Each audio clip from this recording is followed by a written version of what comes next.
2, 1. It's good to see you, dude. How's it going, man? It's been too long. It's a fucking pleasure to see you, man, because we've been waiting to do this for like 2 years almost. It's been a long time since you came on my podcast. Which was a blast, by the way. Yeah, dude, we got to do it again now that I'm back in town for a few months. How's it good, dude? How are you been? I've been great, man. It's like we were talking about a little bit earlier, the podcast is growing. Life is good. I got a better job. It's been a lot of ups and downs, but yeah, it's just life in general, right? Yeah, this is the new studio, right? Yes, sir. Cheers. Cheers to that, man. Yes, sir. Love it, dude. Yeah, brand new studio. How long have you been in the studio? I've been here middle of I started moving into this house middle of August. Okay. But I didn't start doing the pod again until like September because it took a bit. I was trying to figure out what I was doing, like how to set all this up. And finally, one of my friends, she works in a hospital actually, and she was like, honestly, when we just need like curtains on the go, we just get PVC pipes. And I'm like, that's a good fucking idea. I'm proud to announce that the podcast is now officially sponsored by the fine people over at Chop Chili Company. Guys, this is some of the best chili you can get here in the state of New Mexico, and they are online as well as in stores. They can be found at Smith's, Albertsons, Sprouts, John Brooks, and Lowe's Corner Market. They have 3 amazing flavors that you see here, and they also have frozen green chili that you can get online.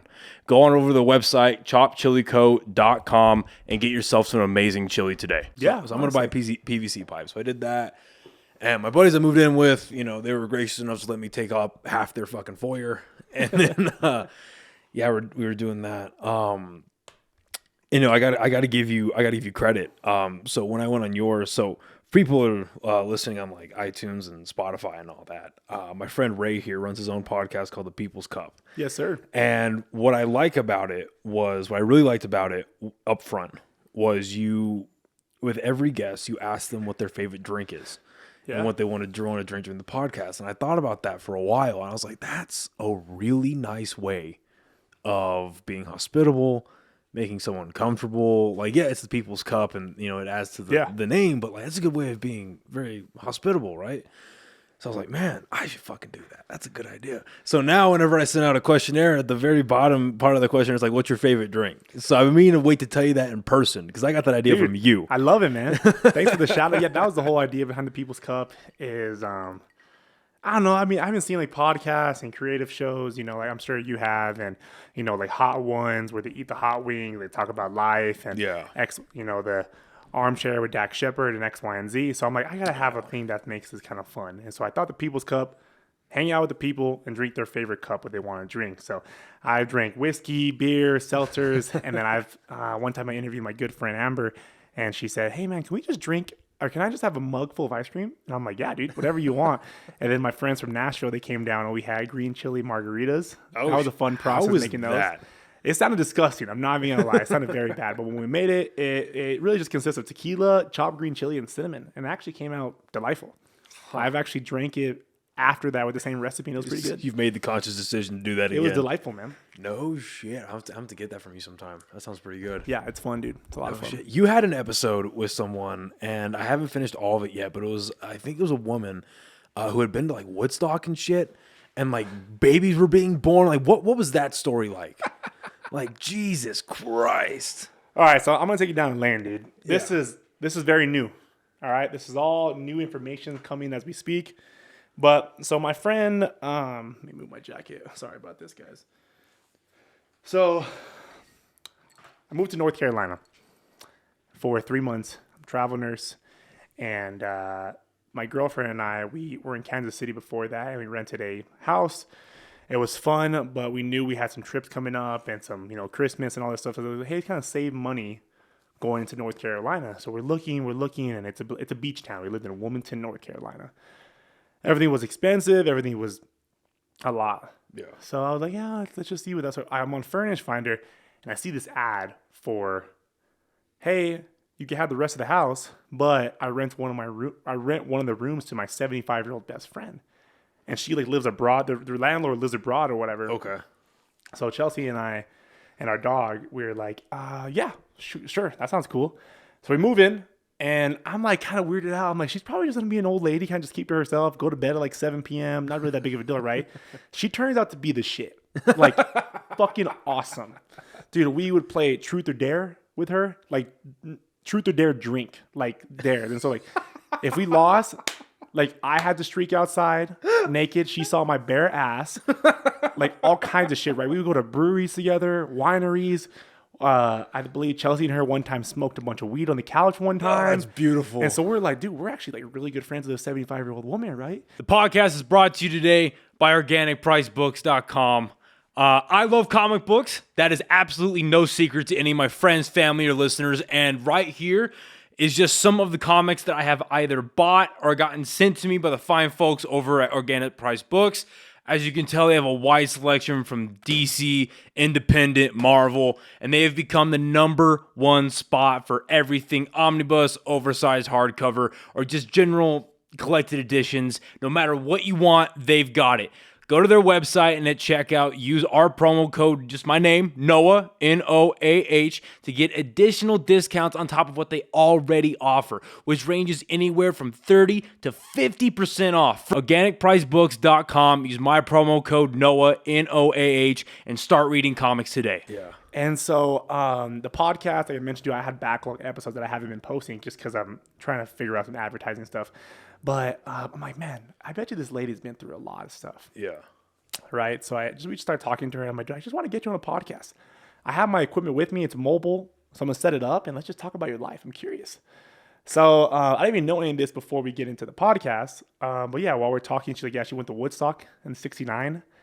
And her talking about like just seeing Jimi Hendrix live. And I'm like, dude, you were actually there when like this like most like notorious, arguably the best music festival of all time, right? Right. And she said, yeah, it's upstate New York on this dairy farm. She said it was great. And yeah, it was really fun, dude.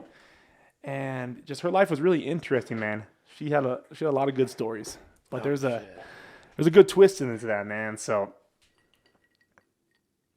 Chelsea and I are in Europe.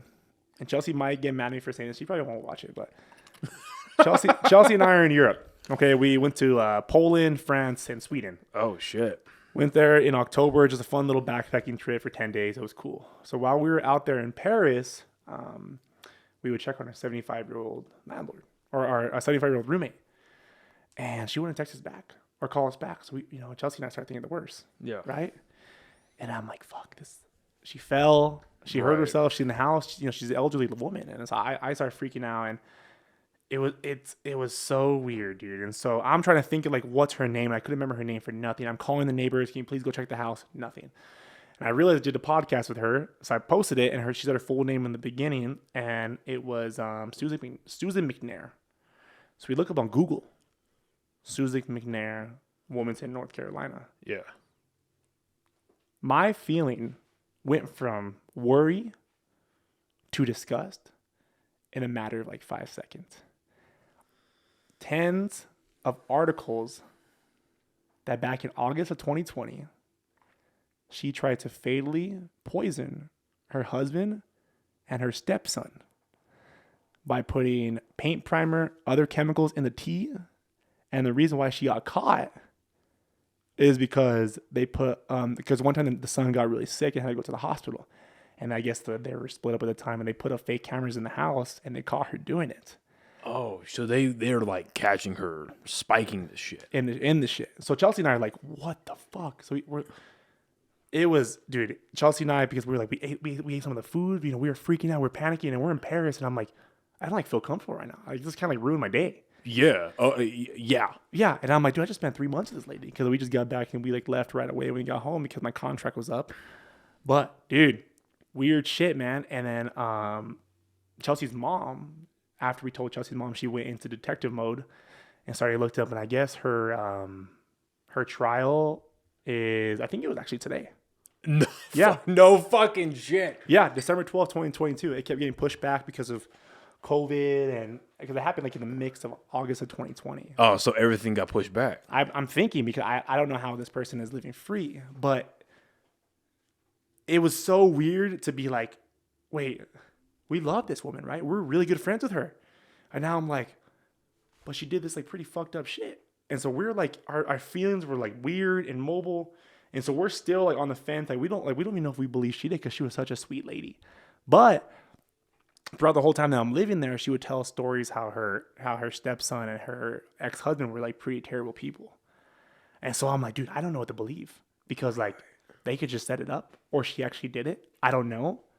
I honestly want to hope on the side that she didn't do it because I really enjoyed my time with her. But I guess I'll wait until the verdict of the trial. Oh my God. So yeah, she was the lady that was on my podcast. But they had like video footage of her, you said. Essentially, yes. But I don't know. There hasn't been anything posted since August of 2020. So I have no idea. But I know my girlfriend's mom, she went into full detective mode, calling the courthouse, looking up court dates, and that's how we found out. So, holy shit. Oh my God. So, okay, so obviously she said stuff like the stepson and all them, they're not good people, they don't treat me well. I'm sure she talked about neglect, this, that, and the other. yeah. Were there any, like, as you look back, any, like, red flags? Any, like, oh, shit, like... Well, there wasn't, like, any, like, red flags, but I remember one time she told Chelsea, and she didn't tell me this personally, she told Chelsea, and then Chelsea told me later on that night that she just had, like, a sour taste for men. And I was like, it's just like any woman in like 2022, so that's, like, whatever. But now I'm like, holy fuck. Like, right. Oh shit, you have a fucking sour taste for men, dude. And I'm like living like literally next bedroom to her, and I'm like, this is like all after the fact. But during it, I didn't really give a shit. And I was like, oh my God. Well, right, because at that point, it's like a, let's say that she's just an old woman. She's had her life experiences. Lord knows what she's been through. I mean, yeah, she's obviously been alive for 75 years. Like, things happen, and that's just a thing. But like, oh my God. Yeah, dude, I was telling Chelsea, I was like, dude, if I was 75-year-old and I was getting like arrested for that like shit, bro, indicted and shit, you would not see me, bro. I'll be in Vietnam, fucking coasting, bro. I'm not going to jail for the rest of my life for that shit, bro. I lived 75 years of life. I'm not going to jail for the last 15, 20 years of my life. So and that's best case scenario. That's like best case scenario. And granted, she was pretty healthy. I mean, she stayed up all night drinking alcohol with us, so I'm sure she was in a pretty healthy state. Oh my God. Yeah, dude, crazy stuff, man. And we found this out all just in a matter of like 5 minutes in Paris while we were freaking out. And yeah, we honestly still don't know like the end result. How'd your chick react to it? Well, Chelsea is like she's like kind of a little more like weirded out by it than I am because I was never really home because I worked. Right. You know? I worked 12-hour shifts. So she spent like actual like so quality time with this lady. She spent quality time with her because she worked from home and she was off a lot sooner than I was. So they spent a lot of time together. They would go on walks and like hang on the couch and just like do like normal girl stuff. And so she was very like, I don't want to believe it. And I told her, I said, I don't blame you, you know? So we're still waiting for the verdict and kind of just, it's like such an aching feeling because we were even feeling so bad because she didn't have any family at the time. And so Chelsea and I, you know, we're just thinking like, Thanksgiving's coming up, Christmas coming up, and, we can invite her down to Albuquerque, right? And one time we mentioned it, she's like, oh yeah, I would love to come down to Albuquerque to spend the holidays with you. But obviously that invitation got revoked after we found out she tried to fucking murder someone. So I was gonna say, so those people that she tried to kill, are they alive? Like, so it's just like I believe. Hold on. Sorry about that. So the dad died, not because of the poisoning. I think he had a fall or something like that. We looked into it. a fall. A fall, right? But the son is still alive, and we even had a conversation, maybe going to his house and asking him, right? But it was to a point where it was like we got back on like November 1st, and my last day there was November 7th. So it was like we really don't want to like get into so much trouble because we're leaving in literally 6 days. Right. So you find this out and you still live with her for like. Well, she wasn't there. Okay. I don't know where she was. She said she was in New York, in upstate New York, in her cabin, and like Chelsea and her still text, trying to keep into contact, and I think it's a smart idea. Yeah, it's not. I don't know how to feel either because I'm like, we were like friends, and I don't think it's like a bad thing to keep in contact with her, but it's also like, if you did it, it's like pretty fucked up. But also like it's kind of like one of those movies, man. And it's like, dude, an old lady kills the family because they just push her buttons too much. Right. I think that's like a Hallmark or not a Hallmark movie. Lifetime movie. Yeah, no, seriously. That's Yeah, people would watch that shit. So I called my buddy Josh Perez, who's the editor of the People's Cup. And I'm like, dude, tell him all this stuff because he edits my podcast. yeah. So he listened to this whole lady story. I called him as soon as I found out. So he's freaking out, and his mind goes to automatic, like, we got to make a movie about this. Let's get to a script. Let's write an alternate ending. People would watch this shit because we just finished the Barbarian. I still need to see that. Yeah, it was. It was somewhere around the premise of like Airbnb, short stay. That's with Justin Long, right? Yeah. Yeah. So, dude, who knows, man? Might be in the works. Holy shit. That is fucking scary. Oh Yeah, my God. crazy shit. So, She was a lovely woman to me Right. and Chelsea, so I can't say like bad things about her because I don't know the truth. yeah, well, obviously this will be in the far, far future. I want to hear the end of that because Jesus Christ. So, wow, I'm wrapping my head around that. That is so bananas Yeah, to it took me. us a long time too, man. Jesus Christ. So when we did your podcast last, the prompt or like the title of the episode is "What's Going On in the World." Yeah. So I want to propose that to you. So I know what's been going on in your world in that area. Of course, so dude. since you've been a travel nurse, what's been going on? We'll kind of just expand out from there. Like, how's it been traveling around? Like, where have you been? So I've been to Phoenix. I started out in New Mexico. Obviously, I went to Phoenix, Arizona, spent 3 months there, and I realized I don't want to go west. I've been west. Yeah. I want to go check out the east. So I turned around, spent 6 months in Dallas, and then 3 months in Kansas City, and then 3 months in Wilmington, North Carolina. And then I took a contract here in New Mexico for the next 3 months. So And when did all this, like, when did you split again? travel nursing. Yeah, like, when did you leave Albuquerque the first time? I left Albuquerque around summer of 21. Okay. So it's been about a year and a half. So, because we talked about when we went on and you guys should check out his podcast. It's fucking great. And when I was on, we were talking about, because we were still in knuckle deep in the pandemic. We were still in it. So by the time you leave, it's a little over a year after things have started. Like, as you're traveling through these states, are you finding that like the blue states are a lot harder in the hospitals? The red states are a lot more lax? Like, is it as politicized as we're being told? You know, that's a good point. I think it's not necessarily the hospital is politicized. I feel like hospital standard of care is pretty the same around everywhere. I feel like that's why travel nurses could do what they do, because you could just step into a place and work. Well, that's good to hear. So that's good. But I do want to say, though, like the surrounding areas, whether it's the grocery store, the gym, clubs, whatever it is, yes, it's very different in red and blue states. Yeah. Because I think I was in all red states. And then so I know, like, leaving New Mexico, where it was like, hey, you're going to wear your mask here. In Texas, where it was like, yeah, we don't give a shit.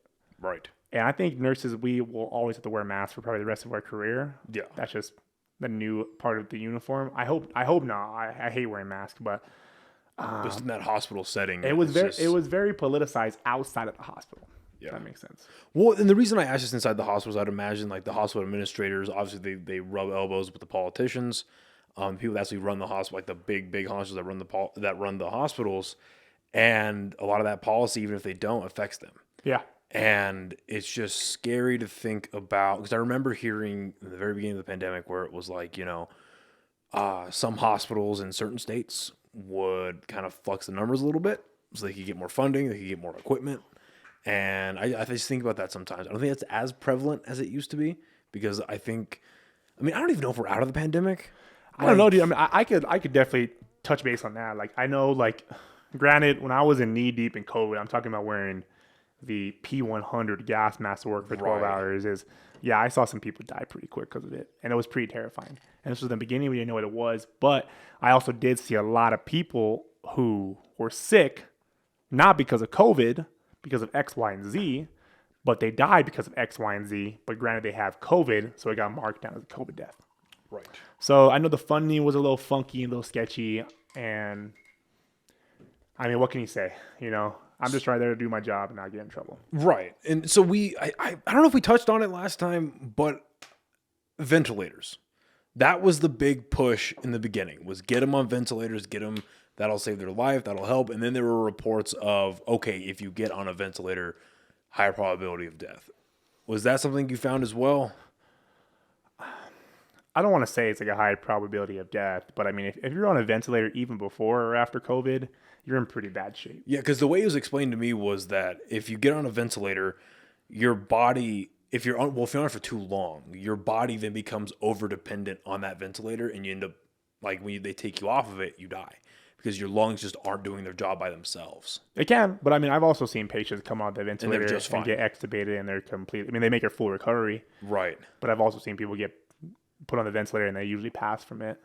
Okay, but like I think that's just in the sense of like if you're put on the ventilator just altogether, you're in pretty bad shape with or without COVID. Yeah, and the reason I bring that up is that's one of the easiest things that comes to mind when it comes to things being blown out of proportion, like when it's taken to the extreme levels. You know, where because not everything, I don't think anything with this was ever black and white, but just saying like, oh, that's the only thing that's going to save your life. Oh, now that's definitely going to kill you. And just, I think it's important for people, even after the fact, relatively, it's important for people to hear there's a middle part of it. I mean, I'm telling you, man, it was a very weird thing because I mean, we had COVID patients and I would see a 90-year-old grandma come in and she had it and she was fine. Right. She just had a little cough. And that was that. I mean, she was still in isolation, of course. But then we had people who were in their 40s and 50s, and it killed them in 3 days. Like, I remember I had this lady one time. She was from, I'm not sure what city out there it was. They flew her in. I admitted her on day 1, and she was walking, talking with it, had COVID, was fine. 3 days later, dead. And I wrecked her that quick, and I'm like, this is insane because I literally was there those 3 days. And so I saw her go from walking, talking, able to communicate with herself, to pass away. But then I don't remember how old she was, but she wasn't as old as grandma, who was 90 years old, who this probably should have took out. And then we had a patient one time who was, I believe he was, I don't know. It's weird. It affects people differently. That's all it is. Right. So with the lady that you just brought up, how much of that was comorbidities, vitamin D deficiencies, general, just a poor diet, poor taking care of yourself, that sort of thing? Yeah, I mean, it was so long ago, I couldn't tell you what was exactly going on with that patient. But now that I think about it, man, like, dude, staying healthy is important. Yeah. That's a big part of life. And we were talking about with my girlfriend about it, like, as much as we're pushing the vaccine, which I got it. Yeah. We're not pushing as much as like, hey, you should probably go outside and walk for 30 minutes. Yeah. Or hey, you should probably I'd imagine you were forced to, right? Because of your job. I don't want to say I was forced to. It was just heavily suggested. See, I don't even want to say that because there was a lot of nurses I worked with who didn't get the vaccine. I got the vaccine because when you go into these patients' room who have COVID, in the very beginning, I remember when it first hit New Mexico, we were at work, and we knew nothing about this thing, right? And next, the whole floor is full of COVID, and the floor that I worked on was a designated COVID floor. So I go into the room, do all my stuff, trying to like comprehend what's going on, because in the beginning it wasn't like, hey, go on with the P100 gas mask. That wasn't the beginning. The beginning was, hey, just go on with the regular mask. So you're in there and all these rules are changing and you're kind of getting freaked out because you're looking on the TV in the room and it's like, oh yeah, New York is a zombie land. People are putting in ice trucks and you're like, holy fuck, I'm next to one of these patients who have COVID. Right. So I'm freaking out, right? And then I'm like, holy shit, what is going on? And so, I'm a big believer in the vaccine. Let me reword that. I'm a big believer in vaccines altogether. Yeah. Like childhood vaccines, the flu vaccine. Vaccines work. Yeah. There's a reason we have them. For sure. The reason why I got the COVID vaccine was because I was so face-to-face to it that I was scared to get it and to pass it on to my grandma and grandpa, right, or my mom and dad, or whoever that was not as healthy in a situation that I was. And that's what the narrative was. Mm-hmm. Like, I mean, for everything that we saw with, again, the extremities, New York looked like I Am Legend. I remember seeing videos of old people that were still alive getting bagged up in Spain. Yeah. Like, and then I actually had two friends, they were both sisters. They went out to Spain. One was in Madrid. One was in Bilbao. I don't know how to pronounce it. But they were sending me Snapchat videos of like police going up and down the streets. And then we started to see a little bit here in the States. And I was like, oh, fuck. And then right next to that, it was like, hey, look, if you're young, you might be okay. But you have the fear of the young person getting it was you'll be fine. But then you give it to grandma and grandpa. You give it to someone who has a that pre-existing condition that puts them at a comorbidity to, dying from COVID. And then that was the big message that was getting pushed. Well, dude, I mean, like, which is true. Like, which is true. I think that is very true. But also, I still think about, like, we just completely dropped the ball on this fucking thing, bro. Yes. Because I always refer back to Ebola back in 2016. When Ebola hit America, bro, Ebola is deadly. That shit will kill anyone quick. It's very treatable if you catch it early, but it's deadly. And this guy came from Africa, brought it back to Dallas, Texas, and he got it, a nurse got it, and another nurse got it. Right? He died. But those two nurses got it. And I remember the Obama administration, I'm not sure. I think it was Fauci, actually. At the time, they went and they shut Dallas down. Like, they figured out who was in contact with this person, and they shut any contact down. So, granted, Ebola didn't spread through America, right? Right. And they found out who this person had contact with, and they shut it down really quick. And I feel like that could have happened with COVID, but it just didn't. And so, I mean, we weren't, America got hit in the face with it, essentially because COVID is one of those things where it's just it's like remember H1N1? Yeah. A while ago? Yeah. It's just a respiratory illness that's going to come around. Yes. To make you sick. Some sketchy shit happened in China. I will acknowledge that. But granted, I think we dropped the ball with trying to contain it. Well, I was going to say, like, I think it was because of two reasons. I think the first reason why we kind of botched it was I think it was like not, when I say Trump, it wasn't Trump the person. It was the effects of Donald Trump as president. It was the introduction of fake news, where there was already a healthy amount of distrust for government, for the media in a post 9/11 America, right? There was already a healthy amount of distrust. Yeah. But then you add in the Trump administration, where they bring in this idea of, oh, it's all fake news, it's all bullshit, which most of it may very well will be. But for for the American society to function, we need a basis level of fact. There has to be. We have to be able to trust somebody, and then if we don't, all of this happens. Yeah. Like, this is a direct result of not being able to trust any institution ever, right? We have people in mass not just denying the COVID jab, but any vaccination. We have parents in full scale not trusting the school systems. So they're pulling their kids out of school and trying homeschool.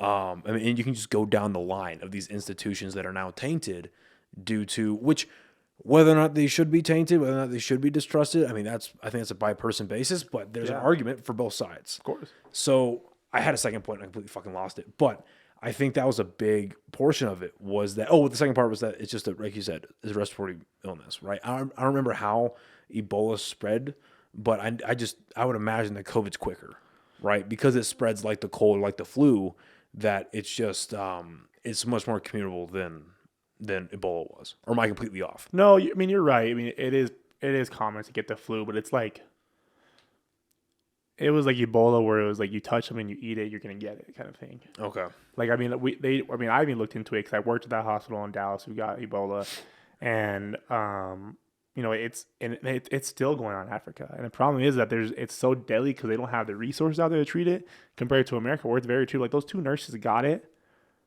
treated for it, survived it, and then they fucking sued the shit out of the hospital. No. They were like in their 20s. They sued the shit out of the hospital. They're millionaires now. They're retired. For what? Because like in the hospital, there's a setting questionnaire that you ask every patient when you come in, and the questions are: have you traveled outside the country in the last 30 days? If so, where? And have you been in contact with someone who's traveled outside the last 30 days? And that documentation wasn't done on this person. Ooh. And so that didn't prepare those two nurses who got it, if that makes sense. So they went in willy-nilly thinking this dude's just sick. Yeah, and so they came back and fucked the hospital, got millions, and now they're living fine. Yeah, two nurses got it, and they survived. Yeah, good. Yeah, good for them. I mean, fuck it. Oh, yeah, good for them. And, it's what's scary about, I was having this conversation like 2 nights ago, I think, about not being able to sue. Is with the COVID. You've heard about that with the COVID jab? How you're not allowed to sue? Anyone who gets any kind of side effect and feels like, hey, this is debilitating my life, or it's like a serious side effect, like we're seeing the myocarditis come up, we're seeing low sperm counts, low T levels, fertility problems in females. I read something about increased chances of ovarian cancer. I don't know how real that is, but I heard about that. Either way, if you get something life-threatening or otherwise serious, when Congress was putting into place the mandates and they were putting in the like, hey, we're going to go ahead, push this out to the masses, these select group of people are going to be forced to get it or otherwise highly encouraged. We're going to put a little section in here that says any side effects like that cannot be dealt with in a court of law against Moderna, Pfizer, Johnson & Johnson. It was just so sketchy, dude. I mean, like, the whole thing is just so sketchy. I, like, remember reading people like, oh, don't get the vaccine. They're going to chip you. Don't do this. Don't do that. And I'm like, guys, I'm going to say something. If this virus was created, which it could have been, granted, I don't know. But if this virus was a lot more deadlier than what it actually was, people will be fucking begging for the vaccine. Oh, yes, for sure. If it was like, you get it, you're fucking dead. Like, bro, like, we see, like, history repeat itself about that, right? Yes. And so it's like, no. And so they dropped the ball on that. I agree. It was pretty sketchy. You can't sue X, Y, and Z. But, I mean, it's just, the vaccine is the vaccine, man. It's just one of those conversations where you get it, you don't, you don't. I don't care if you didn't get it. I'll still be your friend. If you don't get it, if you do get it, I'll still be your friend. It's just one of those things, you know? Well, and that's what's crazy to me is it gets, at least not so much anymore unless you're looking at specific outlets or social media sites where it's hyper left or hyper right. But for the most part, like especially people our age, don't really give a shit. They don't really care. And I think that's how it really needs to be. It's like whether, what side of the aisle you're on, whether or not you got jabbed, who fucking cares? Are you nice to me? I'm nice to you. Okay, let's go be friends. Let's go have a drink. It's like, I remember, like, I lived at the time we did the podcast, and 2 years before that, I lived in a pretty progressive household.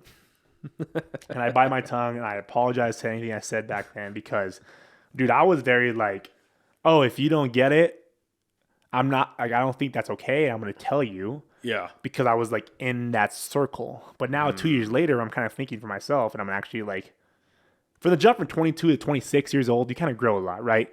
Yeah. And so 26 years old, I'm like, yeah, that's a pretty fucked up thing to say that I probably should have done that to people. And so now it's one of those things like, hey, if you get it, I don't want you trying to convince people to get it. If you don't get it, I don't want you to convince people that you shouldn't get it. Yes. Keep your conversations to yourself. You're cool with me. I'll be cool with you. Let's be friends. Let's not be friends. It's one of those things, right? Did you always grow? So how were you raised politically? Like, did you grow up in a house that was mixed? Was it right? My parents were never really like very politically how do I word it? I don't remember my parents being like, hey, like we are hardcore Republicans or hey, we're hardcore Democrats. Yeah. And I never even knew like really what that was until I started coming into middle school and high school. We like learning about all this shit, right? And I'm like, yeah, we just had values of a normal Hispanic family. Yeah. And I think it was very like in the middle. And I think that's where I came up from. But now that I'm a little older and I understand like just like money and finances and the way of life, I'm like, dude, I definitely identify as a Republican for sure. Really? But interesting. Now I'm like coming back, I'm like, dude, but also like I see some stuff that Democrats like. I'm like, I can believe in. I believe in healthcare for all. Right.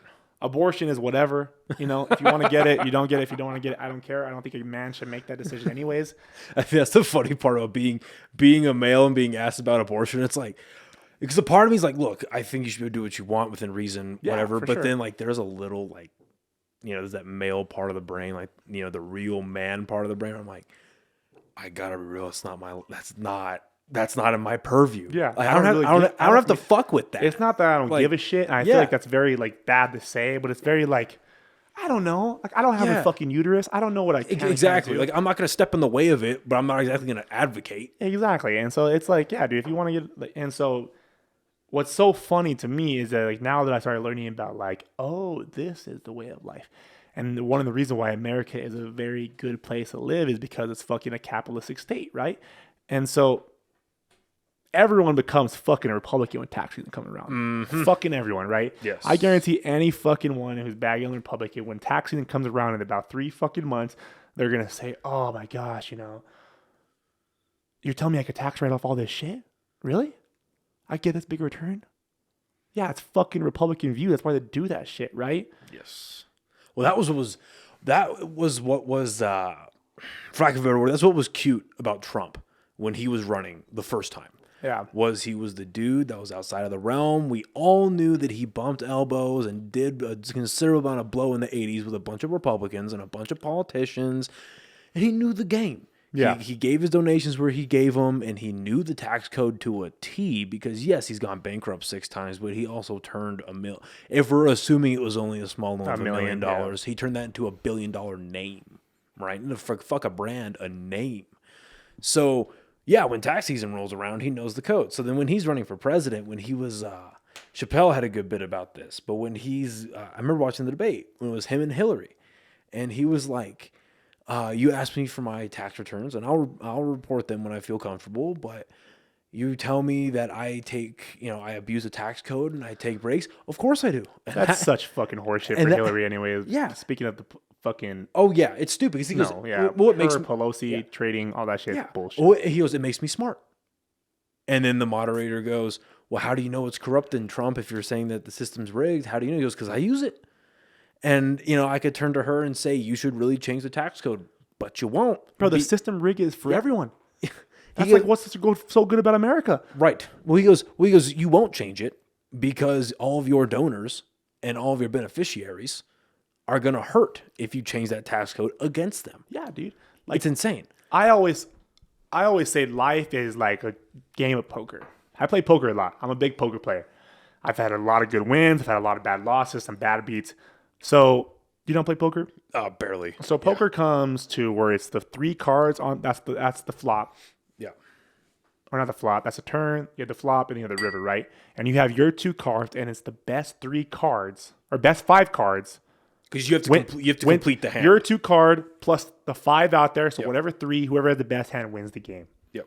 Right. And so you're playing against fucking 8 or 10 people, right? And so I might get fucking double aces, some bullets, and I'm like, fuck yeah. I got double aces. I'm fucking going in balls of wall.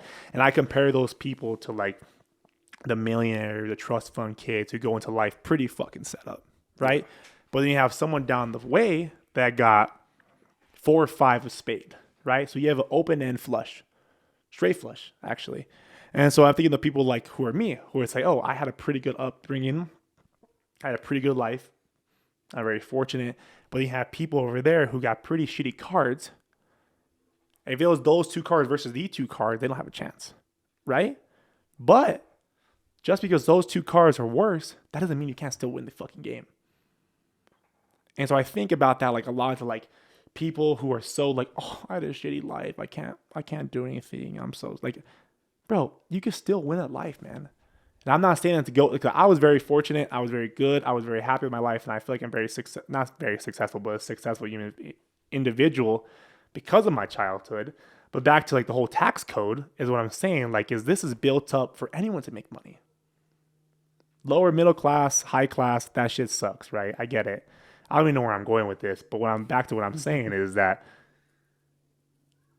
a capitalistic state in America is for anyone to be successful. And I really enjoy it.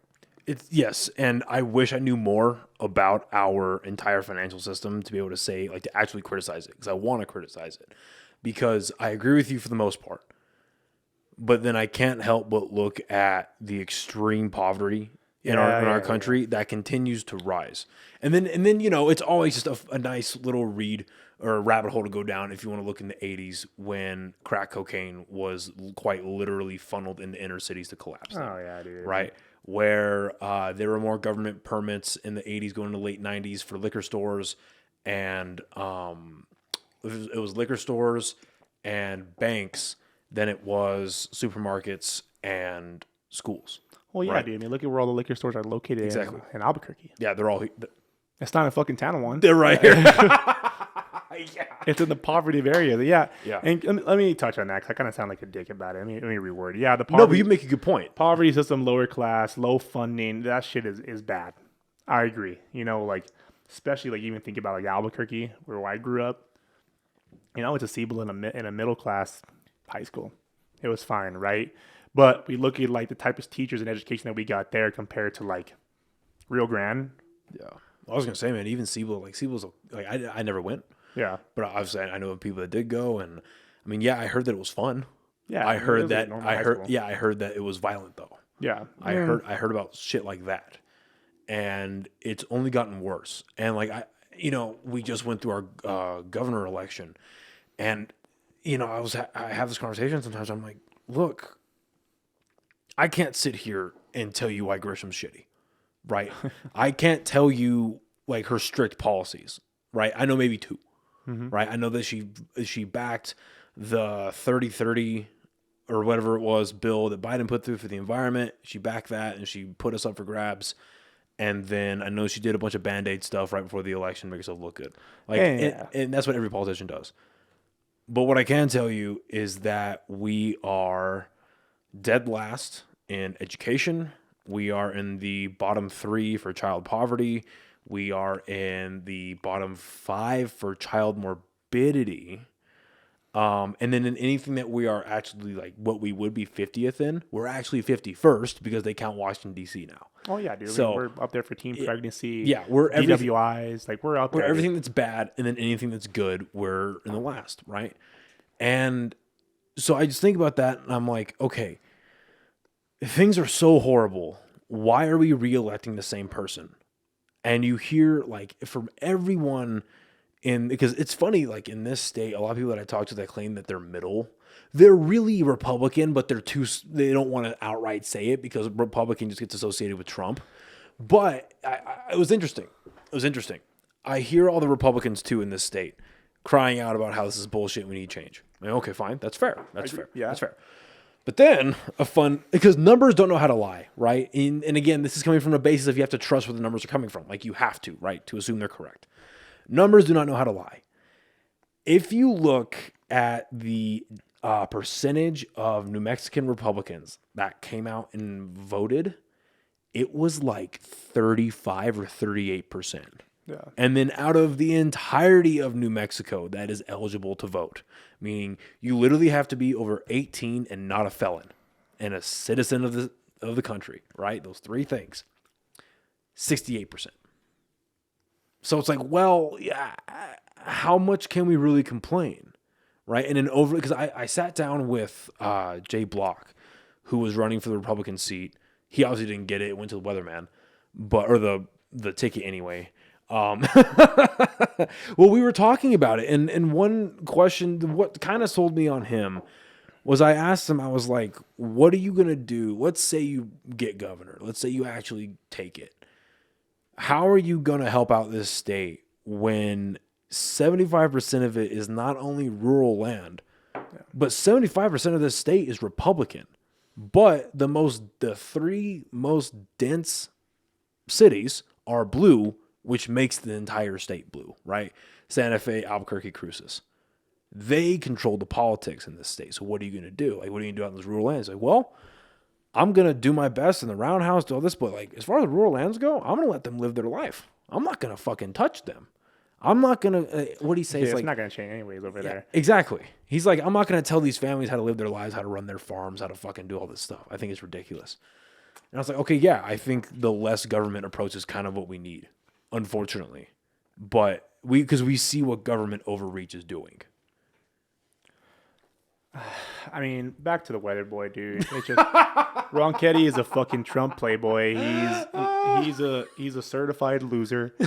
He says whatever Trump says, and he just reciprocates. So yeah, and that's another thing about why the political party system is so fucked up. Because like Republican, Democrat, either you identify as one or when you vote for one, right? Yeah. And so it's like, fuck, I'm a Republican. I gotta vote for fucking Mark Ronchetti.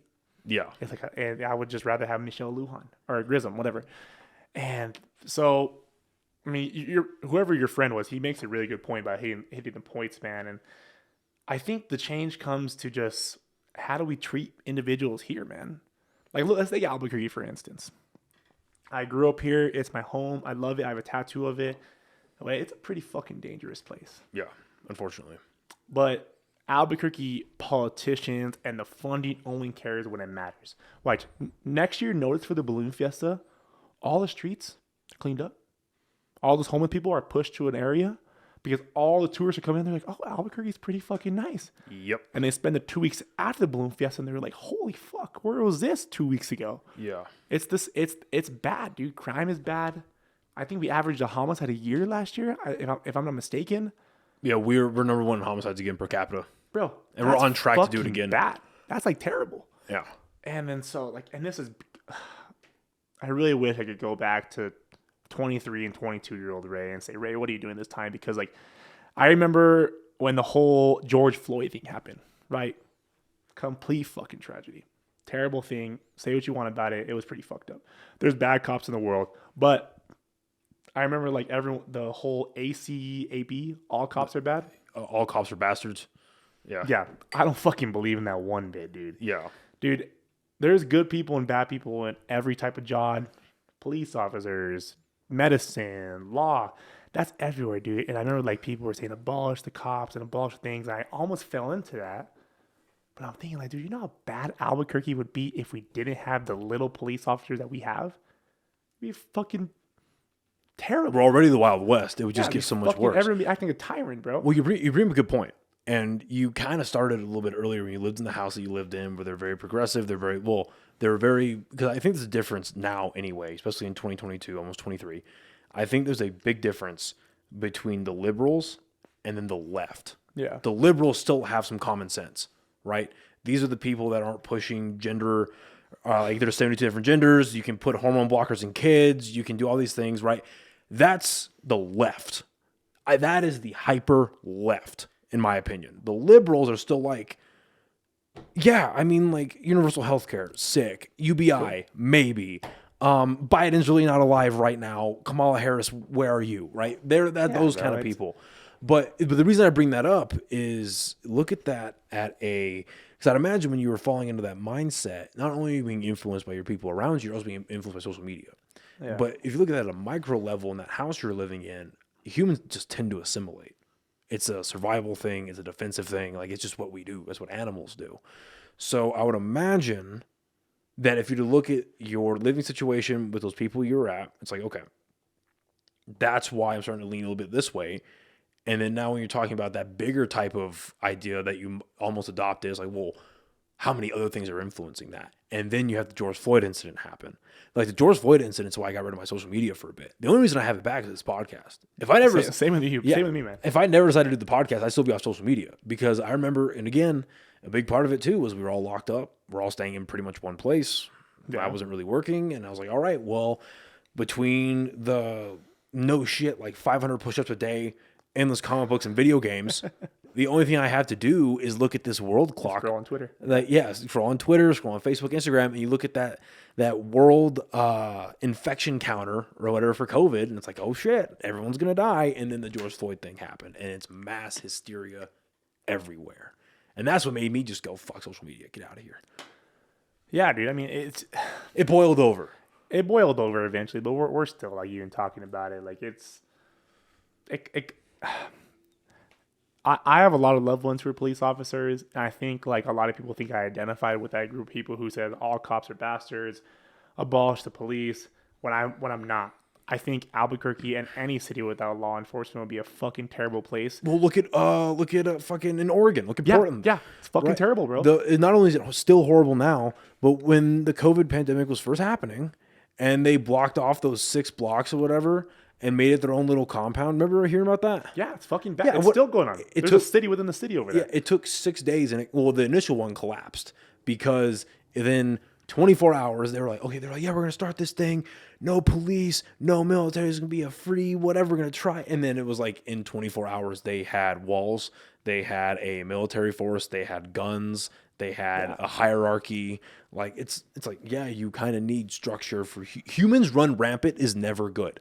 No, it's never good. Just like in the same way with humans with 2 power is never good. That's why we started out the way we started out. And then now here we are with the extreme opposites. Yeah, and like think about it, dude. Think about just walking outside every day if there wasn't police enforcing. There's no consequences. Basic law. Yeah, it'd be fucking bad. Albuquerque's already a dangerous place. Yeah, because the consequences are kind of getting taken away. Yeah, right. There's still barely any consequence here, bro. I could get a DWI tonight and I'll be out of jail tomorrow. Yep. Compared to if you go to fucking Texas, Oh, or they'll Florida, fuck you up. Oh, you'll be fucked for a little Florida, bit. you get thrown to the Gators. You'll be fucked for a little bit, bro. So it's like, I don't know, dude. Maybe we should be a little more harsh on crime here. And I think that's just, we can sit back as two men and say, this is what needs to change. This is what I need to change. When really all we can is just control our own little circle and ourselves. Yes, but I think there was studies that keep getting done where it's like, okay, why do certain cities, when you strip away the financial issues, strip away the educational issues, just strictly humans acting as humans, right? Where do they thrive the best? And they thrive the best in which, and even like, because I mean, I'm a Christian myself, but people will say, oh, well, Christian values are what make everything work functional. It's like, well, that's why we were founded on this and that and the other. Like, okay, well, there may be an argument for that, but just step away from that for a second. Step away from that and just look at, again, humans just being humans. And what they found was that the areas in which, and it didn't even matter if it was more successful in the more rural, but whether it was rural or urban, the more family units you had, the better. And I think that's another big problem that we have right now is I'm all for people living their lives. I'm all for people doing what they want to do and living whatever type of liberty you want and freedom, as long as you're not hurting other people. Live your life, dude. Yeah. But there's something to be said for a family structure. I think there's something to be said for a stable household. And quite frankly, we don't really have that anymore. And we certainly don't have that in Albuquerque. I mean, that's why CYFD is crumbling right now. Yeah, CYFD is another point, man. It's just, think about it. Like, and I think it just comes back to just how are we treating our fellow neighbor? Yeah. Are we treating them good or are we treating them bad? You know, and I don't even think I could say that I'm fully treating everyone good when I know I'm not. Yeah. I think you could try to pursue to be better. And I think if everyone tried to do that at least a little bit, I think it'd be a probably better fucking place. But I can't tell you like, hey, you need to be a better person. Whereas like, well, I need to be a fucking better person, you know? How the fuck can I say, yeah, it's like, it's right. Fucking oxymoron. Well, and I think that's what's so beautiful. Like, I've certainly seen it myself. Like, I think that's what's so beautiful doing stuff like this. Like, this is the human experience. It's sitting down, it's having conversations, it's spending actual time with people, no matter who that person is. I think that because obviously due to social media, I think it really started with like texting, but exacerbated by social media, certainly stuff like TikTok, the ability to have a conversation is pretty dead. And I think that's why there has been this huge, and no coincidence that happened during the pandemic, this huge pendulum swing towards everyone either has a podcast, listens to podcasts, whatever they want to do, right? Because there's that yearning for that type of content to where, because in my opinion anyway, the best podcast, right, it puts you in the room with the people, whether it's a 30-minute episode or a 5-hour, Joe Rogan experience. Like, it's two people or more having a genuine interaction, conversation, whatever it is, right? And I think because of the disconnect we all have, that's why that's so big right now. So being able to do this, and I'm sure you've found this in your experience. Oh yeah, dude. Being able to do this, it really opens up a part of you, and it opens up the curiosity of people again. Do you feel like that's the case? Of course, man. I mean, I think I was actually telling my buddy Chris, who I just did a podcast with called I think it was episode 40, The Art of Barbering, where I told him, I said, hey, man, after the podcast, and he was like, dude, that felt really good. And I was like, you know why I felt really good, man? I said, because people don't sit down and just talk anymore. Yeah. I said, we have our phones out. We're thinking about this, we're thinking about that, but no one actually sits down for an hour and a half and talks. And that's exactly what we just did. And that's why our serotonin levels are fucking raging right now. And we don't get that. That's why I love podcasts. Dude, granted, I want the People's Cup to be very successful, and I want OnlyKings to be very successful. But the reason why I do it is not because I'm trying to get big in the podcast game. Do it just because I'm curious about people. I'm curious about people's interests. And I also want to talk to people who I don't agree with, and just basically just try to become a better fucking human being because of it. And I know you mentioned the Joe Rogan experience, dude. I fucking love the Joe Rogan experience. A lot of people are like, oh, Joe Rogan's this, Joe Rogan's that. He's just a Trump playboy. And I'm like, dude, he fucking hates Trump. If you listen to his podcast and actually listen to his shit, he has no desire to talk to him. He brings a pretty fucking good point. Like, bro, he had fucking Bernie Sanders on there. Yeah. And like a few episodes, he had fucking Ben Shapiro on there. And so it's like, dude, he's just literally hitting the whole harps of everybody. Yeah. And I fuck with it. And I'm like, that's what I want to be. I want to experience human interaction back to God knows before I even had a phone. Yeah. And that's why I've been telling a lot of people, don't hit me up on Instagram because I'm not on it right now. I think I want to eventually get to the point where I permanently delete it. Like, I don't have the app. I mean, I still have the account, but I don't have the app. I've been off it for like 2 months. Oh, shit. I feel fucking great. I was going to say, how do you feel? How do you feel about that? I feel amazing, dude. I feel amazing. And like the reason why I still have like you said, the reason why I still have some social media is because I promote the podcast, right? But if I like could anyway just get away with it and have someone post my own shit, I would fucking love it. Because there's going to be studies, I'm telling you, when we're like 70 or 80 years old, there's going to be studies come out to the younger generation and say, hey, fucking Ray Garza spent 17% of his life scrolling on social media. I feel like that's being conservative for a lot of people, Yeah, too. very conservative. And you look at it and you're like, dude, I spent 70% looking at fucking Twitter. Like, what the fuck? What could I have been doing with my life for that, right? Like, the reason why people love camping, fishing, hunting, just being away from your phone is because you just like become like zen and back to normal with yourself, which you don't do that ever. Well, you know what's scary, dude? So I'm not going to obviously name any names or anything because out of respect for her, but my ex, the girl that I was just with, when we first started dating, and then during the pandemic a little bit when things were still closed down, but they opened up the campsites and shit, we'd go out with our family and camp for a day or just do outdoors and shit, right? So there would be times, and it was because her aunt and her uncle have 2 little boys. Well, they have a couple of kids, but they have a set of twins. And I think they're both... at that time, they were maybe 6, 7, maybe a little older, and they had phones.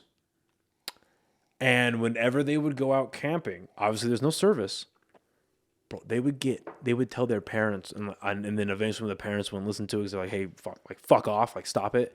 They would go to the aunt and the uncle, which were like my girl's parents. Like, hey, we have a stomach ache. We have a stomach. It's like. And I remember I heard that the first time. Okay, maybe they are sick, whatever. But it's like every time we would go camping and there was no service and they couldn't use because they would complain first about no phones. And then it was, hey, we have a stomach ache. And then I thought about that and she agreed with me. I was like, yo, you know they're dealing with severe dopamine withdrawals, right? Yeah. Like that's what that is. Like those are actual withdrawals. Like we're seeing like all this, all the fear mongering on social media, we're seeing it in real time. Yeah. We are seeing it. Like that's what this is. And I think about that sometimes, and I'm like, because I find myself, I've gotten a lot better about it, but like I've had to literally put like time limits on my phone. Like I put a time limit on my phone, I have my buddy put in the passcode, so I'll never be able to know it. Yeah, I'll never be able to turn that off. And but I'll find myself like mindlessly scrolling, right, or like mindlessly on the computer or whatever it is. And then it's like when I'm bored, that's what my brain goes to. Your brain's going to comfort when you're bored to fill that void. That's not good. That's fucking terrible. That is not It's good. fucking terrible, bro. And like you said, the dopamine levels, serotonin levels, all this is leading to like, I'm fucking struggling with severe depression. Right. I'm struggling with like severe fucking libido. My sex drive is down. I can't fucking go work out anymore. I can't go running. You know why? It's because we're so fucking addicted to this little phone right here. Mm-hmm. Like, I wish I had a flip phone, but I'm so embedded with like email, text, calls that I need to have it. Well, you need to, right? To be a professional in today's world, you need that. Yeah. It's the tool now. Like, but granted, when I go camping or when I go fishing or hunting or just anywhere without a phone, I'm like, dude, this was fucking amazing. It's like you feel alive again. You feel like the responsibility's gone. Yeah. And I was telling my buddy Steve, God bless Steve, man. I love him. He's a good dude, one of my best friends. It's like, man, when was the last time you actually sat down and like genuinely laughed? Like where you're sitting at a table and just fucking laughing your ass off. It's rare. It's rare now these days, right? It's rare. And I think it's because like we get into the setting and we're so connected to these phones, even in like go to a restaurant or a brewery and just look around at everyone. Everyone's on them. Everyone's on dates. It blows my mind. It blows my mind. Dates, friend groups, whatever it is. Like, and I try to like remind myself, if I go out, whether it's with like in that kind of setting or go with a couple friends, like I try to not touch it. Cause like the first thing is like, I feel like it's still kind of rude. You know what I mean? Like if you're going to go out, spend time with someone like that, like if you're just kicking at the house, that's a little different. But if you're going out and doing something, be on your phone, it's like, you know what I mean? Like, why can't you be here mentally? Yeah. It's a little bit rude. But then on the other hand, it's like, well, what are you doing to yourself? And again, to have that be your reflex, to have that be your, I'm on like I remember like back in college, right? When I was really fucking antisocial and I would go to a party, man, if I didn't get buzzed quick enough or if I didn't find a couple people to talk to quick enough, I was the dude in the corner on his phone because that was the comfort. And I look back at that and I'm like, that was detrimental for sure. Yeah. I mean, I think it just comes back to like why everyone has fucking, let me reword that before I get myself in trouble. I think the reason why I know I struggle with depression and anxiety is because I am trying to fill that void with this phone. And I'm like, wait, it's not. And so I'm trying to reverse it. I feel like I'm getting to a point where I'm doing a pretty good job where it's like, hey, I feel actually pretty good today. I was never on my phone. I feel great. Yeah. And I think I would be so disappointed in myself on my deathbed. God knows when. It's like, Ray, you spent 17% of your life on your phone when you could have been doing X, Y, and Z. I've thought about that sometimes because, the Bible is like, you die, you go to heaven, you get told all your sins, and then they get wiped away and you go to heaven. I am starting to believe that when we go to heaven, believing that's real, you're going to get told your sins, and then you're going to get shown a graph on how much time you spent on Instagram, Facebook, YouTube, Twitter, TikTok. He's going to show all these things you did to waste time. I don't even think there's anything wrong with like educationally learning on YouTube or like TikTok. Oh no, I'm clearly talking about going down YouTube rabbit holes, like just searching and like just aimlessly scrolling on Twitter for nonsense. Yes. And dude, oh my gosh, I like feel it to myself. I feel like my friends getting into it. I'm like, guys, we don't sit around and just have fun anymore. Yeah. And we haven't in years. Every now and then, blue moon, there's a day where we have really good fun. Yeah. But we don't anymore. Yes. And I miss it. That's why I like podcasting so much. That's why I like just disconnecting because you get to just connect with one, drink alcohol, have fun with your friends, your family, and just feel like a human being again and not a robot connected to your phone. Well, I got to say, man, and this is like the crossroads I find myself at because on the one hand, I'm like, fuck, I need to stay off social media. I need to really limit my time. On the other hand, social media, specifically Instagram, is my lifeline for this podcast when it comes to marketing and networking. It is my absolute lifeline. Like, yes, I get most of my views and my streams off of YouTube. I do have Spotify, but those are kind of lacking. So most of my viewership's on YouTube due to the video format, but my marketing, my outreach, my networking, my scheduling, my figuring, not only just people reaching out to me about coming on, but just like me finding people that I like or I might be interested in, like, hey, you do this, I want to learn about it. And they, that whole, you get it. Yeah, for sure. It's all on Instagram. And it's just, I find myself at that crossroads on a daily basis. You know what I mean? But it's like, I see it as that necessary evil that ends up helping. In the long run, if I'm able to dial it in, and I use it in a healthy way. Because I felt it in an unhealthy way many times.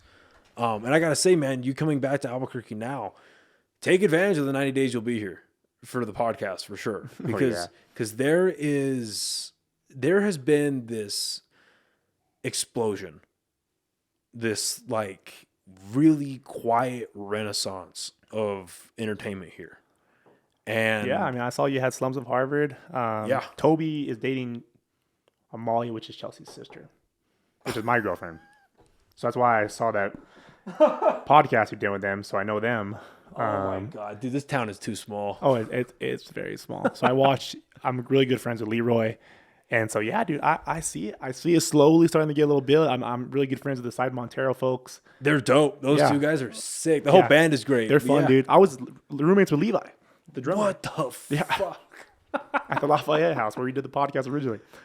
What the fuck? Wait. So the drummer of Side Montero lived in the house where we did the podcast. Yeah.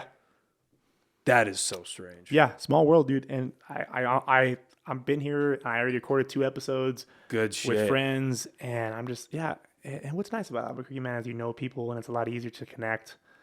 It is. Compared to when I was in North Carolina, Kansas City, and Dallas, and Phoenix, where it's like, hey, man, you want to come on my podcast? And it's like, I was going to say, who are you? How did you do networking out there? What was that like for you? So my networking, dude, is just that I try to do it through work, through the gym. And really just trying to find people that you're like, you're a pretty entertaining person. Like I became really good friends with my neighbor in North Carolina. We just drink beers on the porch, and we did a podcast. It's not up yet, of course, but it's just really just meeting people. I think that's how you just kind of fall into that realm. I mean, I was even thinking about driving here. I'm like, how the fuck did I meet Noah? And I'm like, well, I don't know. I think through Dominic. Yeah, I think so. It was a long time ago. And then I'm like, man, Mr. Vargas, we were friends on Facebook for a while. And then I'm like, how the fuck did we just like become, hey, you should come on the podcast? And I saw you doing a podcast. I was like, oh shit, I'm doing a podcast. Let's become friends. My fault. No, you're fine. And yeah, it's just weird how you meet people, man. It's weird how you run into your significant other. I think we just, as people, we need to take advantage of that. So it's like, hey, let's get you on a podcast. Well, I have nothing interesting to say. And I'm like, I disagree with that. Yeah, that's the fun part. I think you have some really good stuff to say. And the best podcasts come from the people like, I don't know what to say. And you just spitball it. I think in my early days of podcasting, I would like try to have notes on my phone. Like, I'm gonna answer these questions. That's what I'm gonna harp on. But now I'm like, I just come on, we're going to talk about a general topic. And if it flows from there, it flows redundant. That's cool with me. Yeah. It's, that is where I jumped the gun in the beginning, is I assumed way too much about myself. And I was like, no, I can fucking do this. You just sit down and talk. And I mean, the first ones are not good. Not just due to quality, like sound and audio quality. The first ones are not good. My first ones are bad. But, you know, I remember I did one, very nice girl. Not going to say who because she still listens. And if you're listening, God bless you. You're the shit. But you know who you are. And we had a really good conversation for like 30 to 45 minutes, which outside of this realm is spectacular. Yeah. Right? That's even good for a podcast. But like when the episode goes for almost 2 hours. And it's dry. And it's fucking bad. You know what I mean? I really took back and I was like, fuck, man. Like, that was not good. I need to, yes, get better at conversationalizing, but I need to also, like, if these people are going to come hang out with me and I've never met them, certainly if I've never met them, I need to do some digging. Like, I need to do some research. I need to do as much as I can. People put their fucking lives on Facebook now. And especially if they have a specialty, if they have an art, they have a craft, I should do them the respect and the due diligence they deserve. And do a little bit of detective work. So I'm at least not preparing questions, but it's like, okay, if this doesn't go the way I want it to, I can ask this question and it'll keep flowing. Not to force a narrative, force a direction, but just to keep the conversation flowing, right? And that's the biggest skill, like personally, I've had to garner. You know, I'm wondering what yours is too. Like, what was the hardest thing for you to not get over, but to learn? Because for me, it was, well, for one, it was shutting up. It was sitting back, and not even, because I always was taught active listening, like you nod, you make eye contact, you say, oh yeah, sure. But I would listen to the podcast that I would do, and I'm like, okay, well, if I'm the listener, I don't want to hear the stupid ass host saying, oh yeah, sure, no, because that's in the same wavelength as the guest. I want to hear the guest, not this guy. And then, so it's just listening. And the second part, it was really finding like what these people are saying. And it's like, okay, they're saying this to only connect to a second point, but this is what they care about. This is what matters to them. I'm going to dig into that. Yeah. Those are my two real like humps to get over. I'm still certainly like working through, right? Did you find that there was any like major things like, fuck, I'm not good at this, but I need to be good at it for this to be successful? I think in the early days, and I think it comes back to people listening to those early podcasts, is like, Ray, who the fuck are you trying to be on these podcasts? I think I would try to interview someone. Interesting. Like I interviewed my friend, who will remain nameless, and we did a episode called Just the Woman. It was about feminism. And in the podcast, I all of a sudden turned into a fucking raging feminist. And it's like, my dad listened to it. He's like, Ray, what the fuck? And I'm like, yeah, I don't know what the fuck. That's not me. I mean, like, granted, like, I believe in women's rights. I'm not saying I'm a fucking sexist, right? But like, I like was such as like raging, like, yeah, you're right, all this stuff. And I'm like, that's not who I was. And so I think the hardest part for me was learning to like, you need to stay true to who you are, but also try to get into the world to have a good conversation. And then my buddy Josh Perez, also bless his soul, man, a really good guy. He's my editor, and we did a good old Young Life. I have a Young Life tattoo right here. I'm probably the worst ex-Young Life leader in the world. I drink. I do the worst shit. Right? Even during Young Life, I had pretty bad days. But what I was really happy I became out of Young Life was, or the quality or the skill that I learned in Young Life is that to be intentional with people, and not intentional like uncomfortable intentional, but just be like, hey, let's sit down and talk about like really good points. And I actually want to talk about that and intentionally, not to be like, oh, hey, how's your day going? Oh, it's good. Like, no, oh, hey, how's your day going? I remember last week you told me about, your car. How's that? Like, and I think that really advanced me from hanging out with a bunch of high school kids and being intentional with them about their sports and their prom and whatever, right? To transition to adults where it's like, okay, I need to be the same way intentional to these adults on the podcast in real life. And so whether it's, and how do I word it? I just want to be more like quality asking questions. I don't want the conversation to ever go dry, which it has a chance to, but I feel like it never will if you're simply asking really quality, good questions. I think that's a part of it for sure. Well, I know that's a part of it. No, I know it's a part of it for sure. Did you, or have you ever found that like you've had to struggle to show, not necessarily that you're not feeling genuine, because inherently you are, because you're the one that invited them, unless they've asked to come on, but like you've agreed to let them into your space. They are on your platform. So the struggle to be genuine isn't there, but the struggle to show that.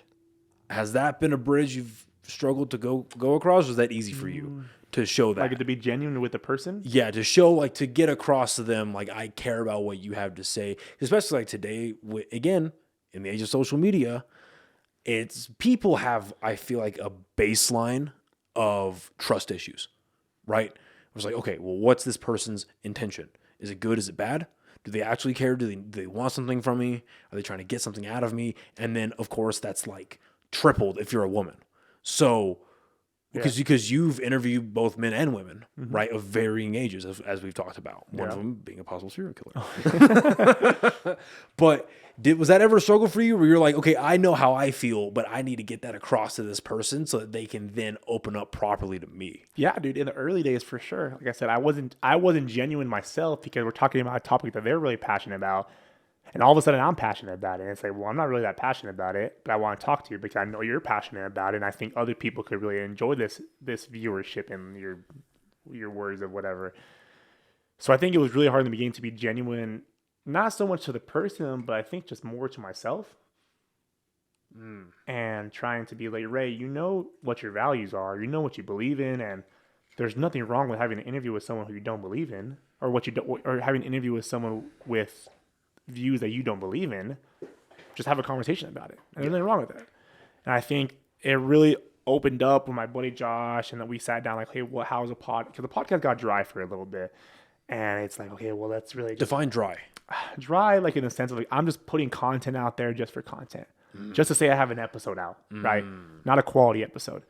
And so we sat down like, hey, I think you really need to just harp on like, just have a conversation about whatever. And it'll to people that you find interesting, like you said. But another thing that helps me with making my friends and my family and whoever else in the podcast feel genuine is when I tell them like, hey, this microphone, these earphones, this camera, this doesn't really matter. Okay, you can say what you want. If you want to edit it out, we can edit it out. Right. Don't be uncomfortable. This isn't live. This is all the stuff that we're saying. It stays between me and you. Edit it. I'll send it to you. I'll send it to you before I post it. If you like it, I'll post it. Right? And so that's why I like to try to do finish it, send it to Josh. Josh edits it, send it back to the person. Hey, what do you think? Can I post it? And then post it. Because the same way I say fucked up shit, I don't want this on the podcast, the same way they do it too. I think just to make them really just feel comfortable in a space where they're not comfortable in, it goes a long way to having a very open conversation about it. It does. And I agree with that. And I think there's a whole, I think if you overcomplicate it, it can get tiresome. But I think there's a whole philosophy to the way because it doesn't have to be extravagant, but the way you create the setting in which you're having that conversation, right? Because I obviously for me, I put my entire personality into this little space, like, because that's obviously where I feel comfortable. But then like I notice that sometimes, especially when people I haven't met before, whether it was this studio or the last one that I was at, decked out and all the shit that I like. So like, oh, okay, this dude obviously, like, yes, he likes these things, but he's not afraid to express himself. And that's me going way outside of my comfort zone. Yeah. Like that is me going so far outside of it because my shit's my shit. Up until 2 years ago, my stuff is my stuff. And if you want to learn about it, you can ask, but I'm not going to like divulge that to you. And I commend you for, you know, going out of your way to looking into things. Because I haven't really done that yet. You go out of your way, at least the way I digested that, was you go out of your way to have conversations with people that are clearly passionate about something, but you may not even have an interest in that. Yeah. I commend you for that, because that takes an extra step of being a conversationalist that, frankly, I don't know that I have an interest in having right now. Because I'm very much of the mindset of, because I feel like, because I know who I am as a person, and I'm still learning, I'm still evolving very much. Of course. And I never want to, like, if I see someone loving their life, and I'm like, oh, I want to, like, I don't give a fuck about what you're doing, but you love it, so you can come talk about it. I don't want to ever give off even the slightest notion where I'm like, oh yeah, that's great. Or like, you know what I mean? Yeah. You know what I mean? It's like, I don't give a fuck. I know exactly what And you're so talking about. this is as selfless as I try to be, and as like, because I only really sit down with people that I really give a fuck about. Or like I give a fuck like what they're doing. I've never met them, but I'm like, you clearly care about it. I think that's awesome. Let's learn.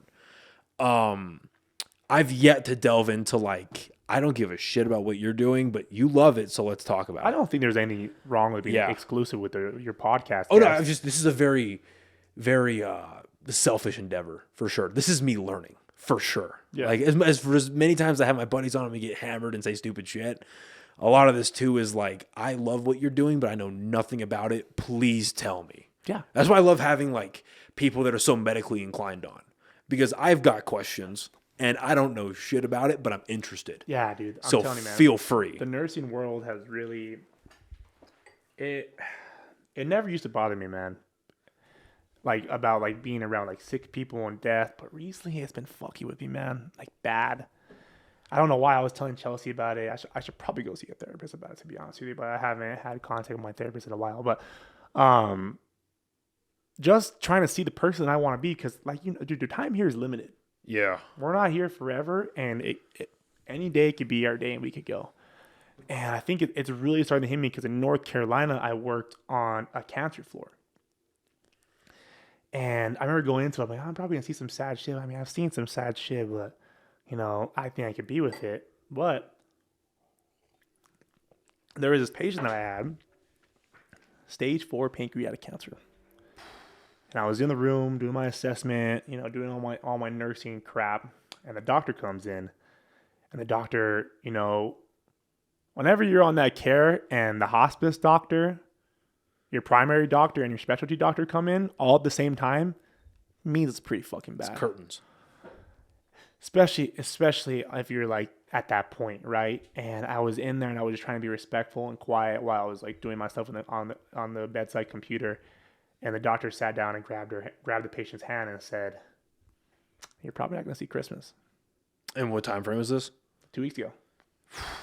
Nah, that's a little bad. 3.5 weeks ago. I'm still. And I'm like, I'm already fucking planning New Year's, right? And like this person in the room.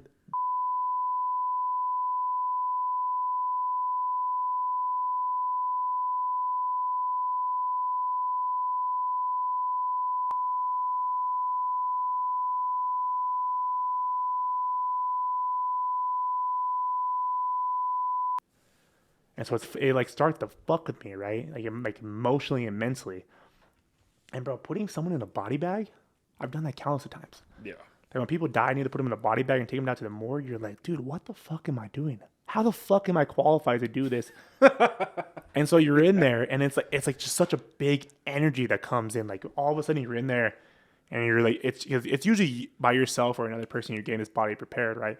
And you're in there, and you're just like, dude, I like you feel so like fucking not powerful, but like there's some type of energy in the room that you're like, I have to be as respectful and like careful as possible at this moment to put this person, to treat them with delicacy. And it just fucks me because it's like, dude, this person just literally lived their whole life and all of a sudden it's gone. And whether we like it or not, I'm a Christian, you're a Christian, people believe in what you believe in, but we don't really fucking know what's next. You know, you have your beliefs. I hope there's a heaven. I believe there's a heaven, but it's the journey that's the ultimate journey that you make by yourself. And I think that's the most scary part. And so coming back to, I don't even know where I was going with this. We were talking about originally how just the nursing, your experience as a nurse has started to weigh on you a bit. Yeah. And so it weighs on me just like, man, like, what am I didn't get off social media, I didn't check on people. Like, what am I doing that when I'm in X amount of years? If I'm laying on my deathbed, I'm looking back, I'm like, damn, that was a good life. Or fuck, I have my regrets, which I think you'll always have regret. And David Goggins, who I fucking love, he's an animal, he's a beast. I listened to his podcast with Joe Rogan, and he said, like, I hope when you die, you're laying on your deathbed and you see 6 of your versions of yourself right there. And the powerful God or whoever you believe in is saying, this is the version that you could have been. Right? Whether it's good or bad. And I think that's the nursing is starting to play such a toll on me because, like, fuck, you see so much sad shit. How the fuck am I coping with it? Right? And then I go home. We make jokes at the hospital. We make jokes at like work, make jokes at home. And I'm like, fuck, this is like how we're coping with it. But it's not like, no one should ever see someone fucking die. I don't think anyone should. I'm a big believer in that, but I've seen countless people die. And I know that's what I signed up for. I know that's what I got my degree in. I'm getting my master's degree in. But dude, it's been fucking with me, man. Like a lot. Well, it's interesting you bring up that last point because there's a reason why, whether it's all through history or whether it's cultures that are alive today, where they, around the world, the cultures make it a point that people don't die alone. But it's not just 1 or 2 people in the room with them. It's an entire, yes, there's like family generations, but it's like that entire community, whether it's a tribe, a village, whatever that colony structure looks like, they make sure that like there is a whole community because most of those cultures believe in the passing of energy. And I'm not really a huge believer in that, but that's what kind of came to mind when you said, well, I have this. Now, granted, that might be just because of your expertise in the field, you as a human being, that you feel like, yes, this person is no longer alive, but this body was at one point was inhabited by a soul. We have family here that obviously, just because this body is no longer animate means that they have let go of the fact that that was once their mom, dad, sister, whatever that person was, right? So they're expecting you to have respect. So there's all of that. But upon hearing that, like from someone who obviously had the experience, there's almost a energy that gets passed on to you where it's like you caught some of that. And now you have to reciprocate and treat that with respect. Yeah, dude. And that is, again, like I said, it's echoed all throughout history, but that's a practice that is given today. And I think I really do believe there's a reason for that.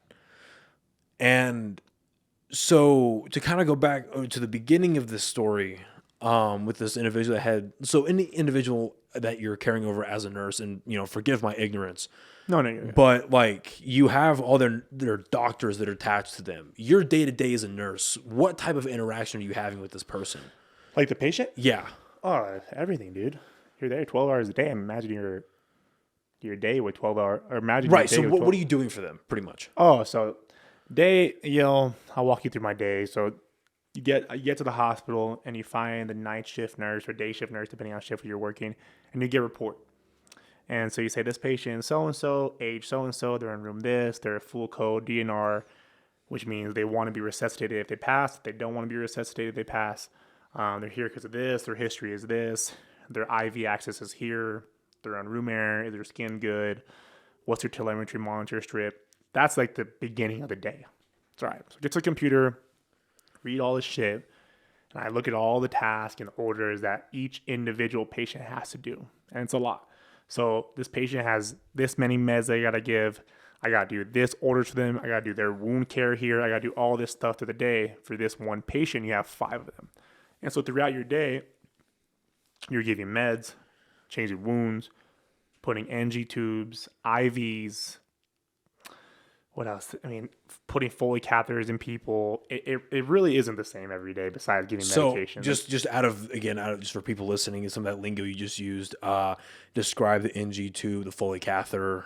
So an NG tube is personally one of my favorite things to do as a nurse. I really enjoy this skill. I just find medicine fascinating.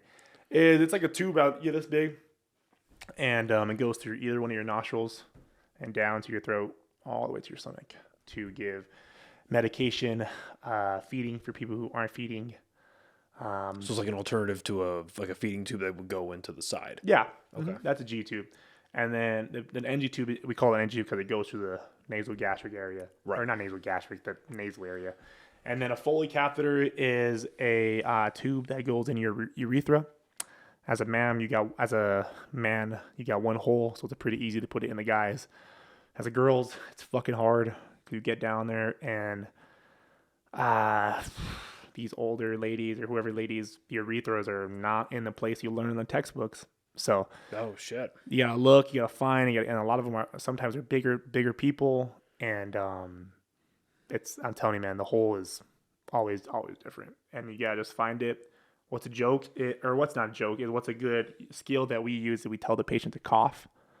So hey, cough real quick, and they cough, and you see like the urethra and the females like wink at you, right? And so you're like, oh shit, that's what I gotta imagine. And you put the tube in there, and then all of a sudden the urine comes out, and then it goes into the Foley bag. Jesus Christ, So that's for funny. people who are like, no, that's kind of fucking funny, dude. I'm telling you, dude. Yeah, nursing is kind of gross, but you find some. Well, inherently, right? It's the medical it's field. fucking disgusting, but you do some pretty gnarly shit sometimes, and then you do wound care. Like people come in with gnarly wounds. You gotta get changed BID twice a day, 3 times a day, 4 times a day. BID meaning twice a day. okay. So yeah, you gotta just change it. That's part of the nursing care, and then all of a sudden shit just hits the fan sometimes, man.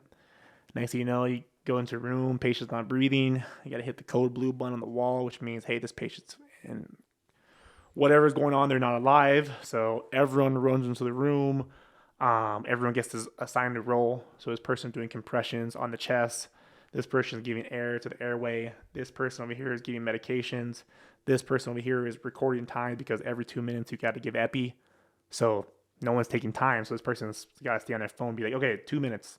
You could give another dose of epi, right? And then at that point, the doctor comes in, but you usually don't get to that point. Like the critical care team comes in and kind of takes over, except for the compressions, right? Yeah. So the person that's on compression is staying there. You're supposed to switch out if you get tired because individuals doing compressions on someone who's a sternum is fucking exhausting. And then you got chart.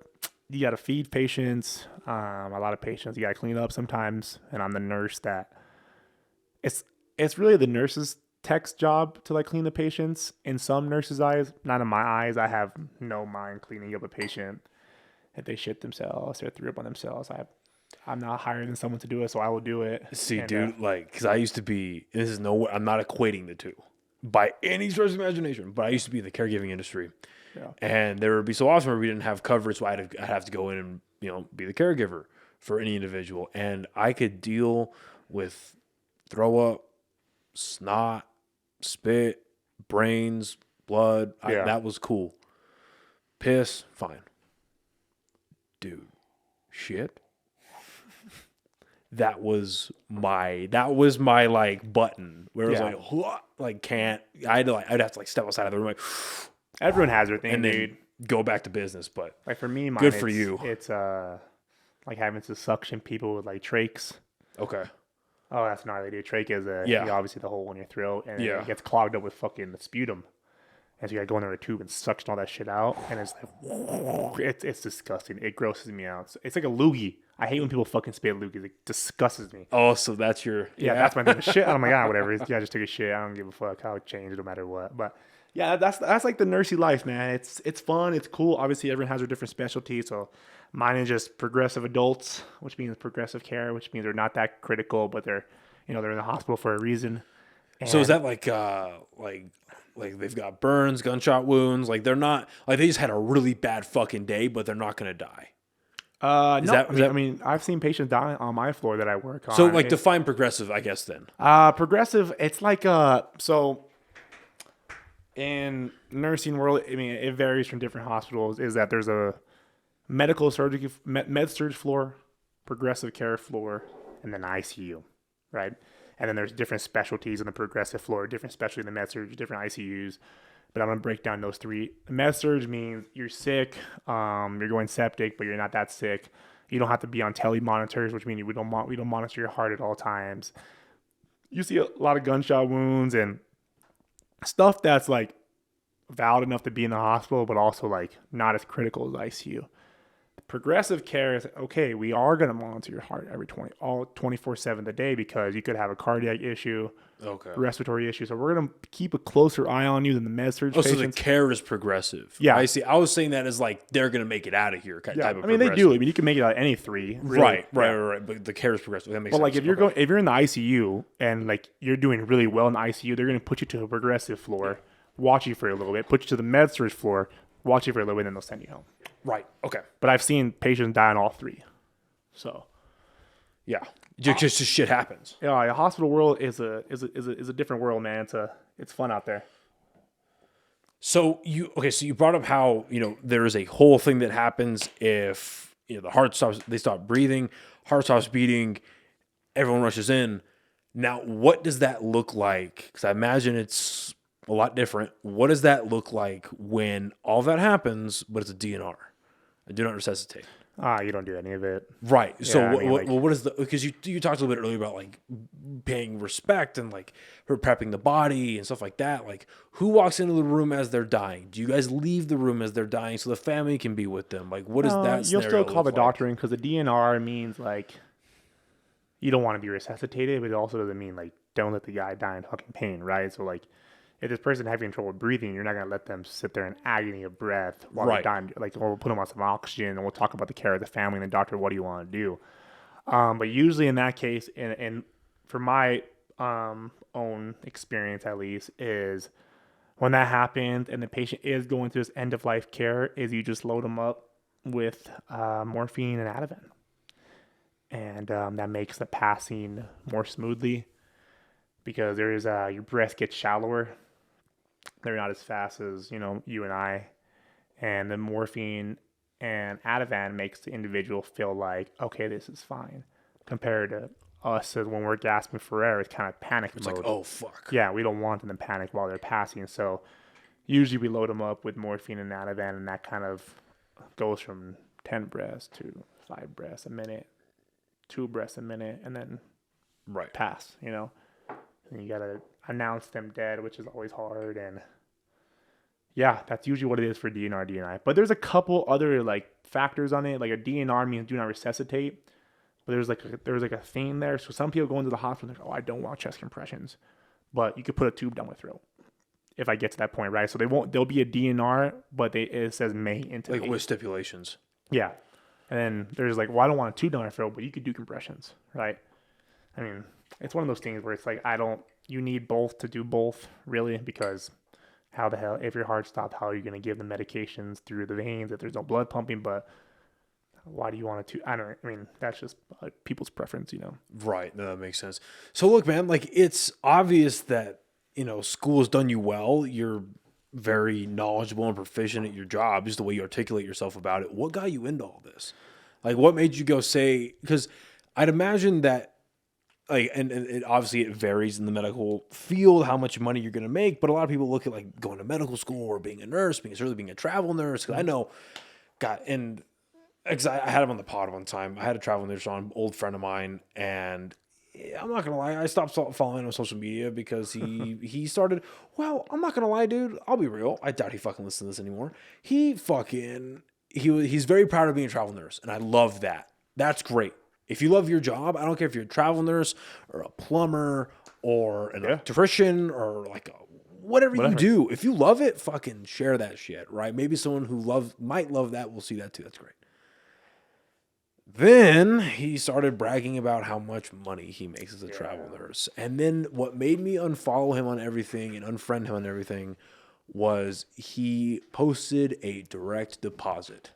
I am not... of his check. Yeah. Obviously scrubbed out the sensitive stuff, but the number was there. Mm-hmm. And I was like, bro, I get it. You went to fucking... Where'd he go? I think he went to Dartmouth or something like that. Oh, yeah, over there in, I think it's New Hampshire, actually. Yeah, I think or Connecticut, one of the two. Yeah, I think he went to Dartmouth. Maybe it was Yale. Anyway, he went to one of the Ivy Leagues. He's a very smart guy. Like, I'm talking, like, no disrespect, like a Rain Man type smart when it comes to medical stuff, right? Like, absolutely insane.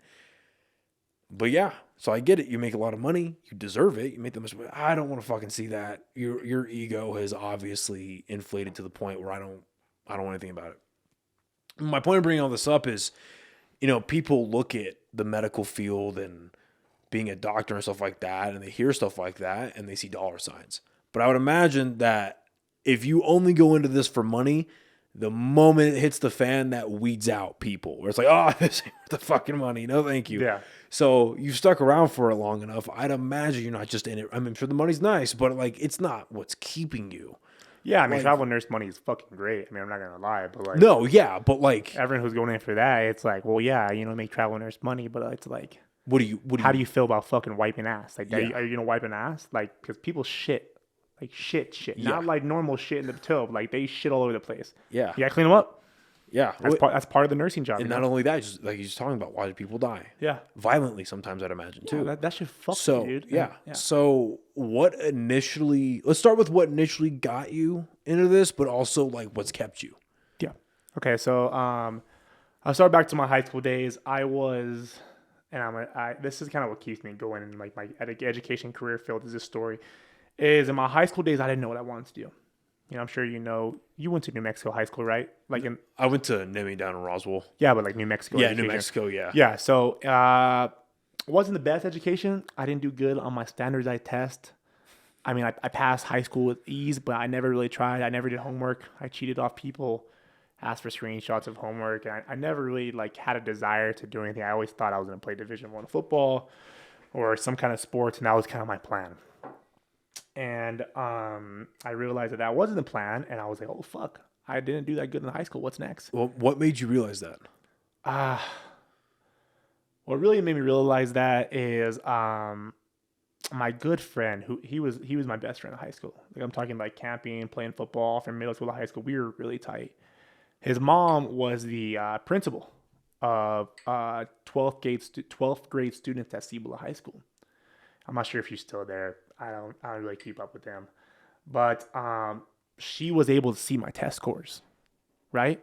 Your ACT, the standardized test, see where that falls in the thing. And one time, my buddy Hunter, I already said his name, fuck it. We got in a really bad fight at my house, like really bad.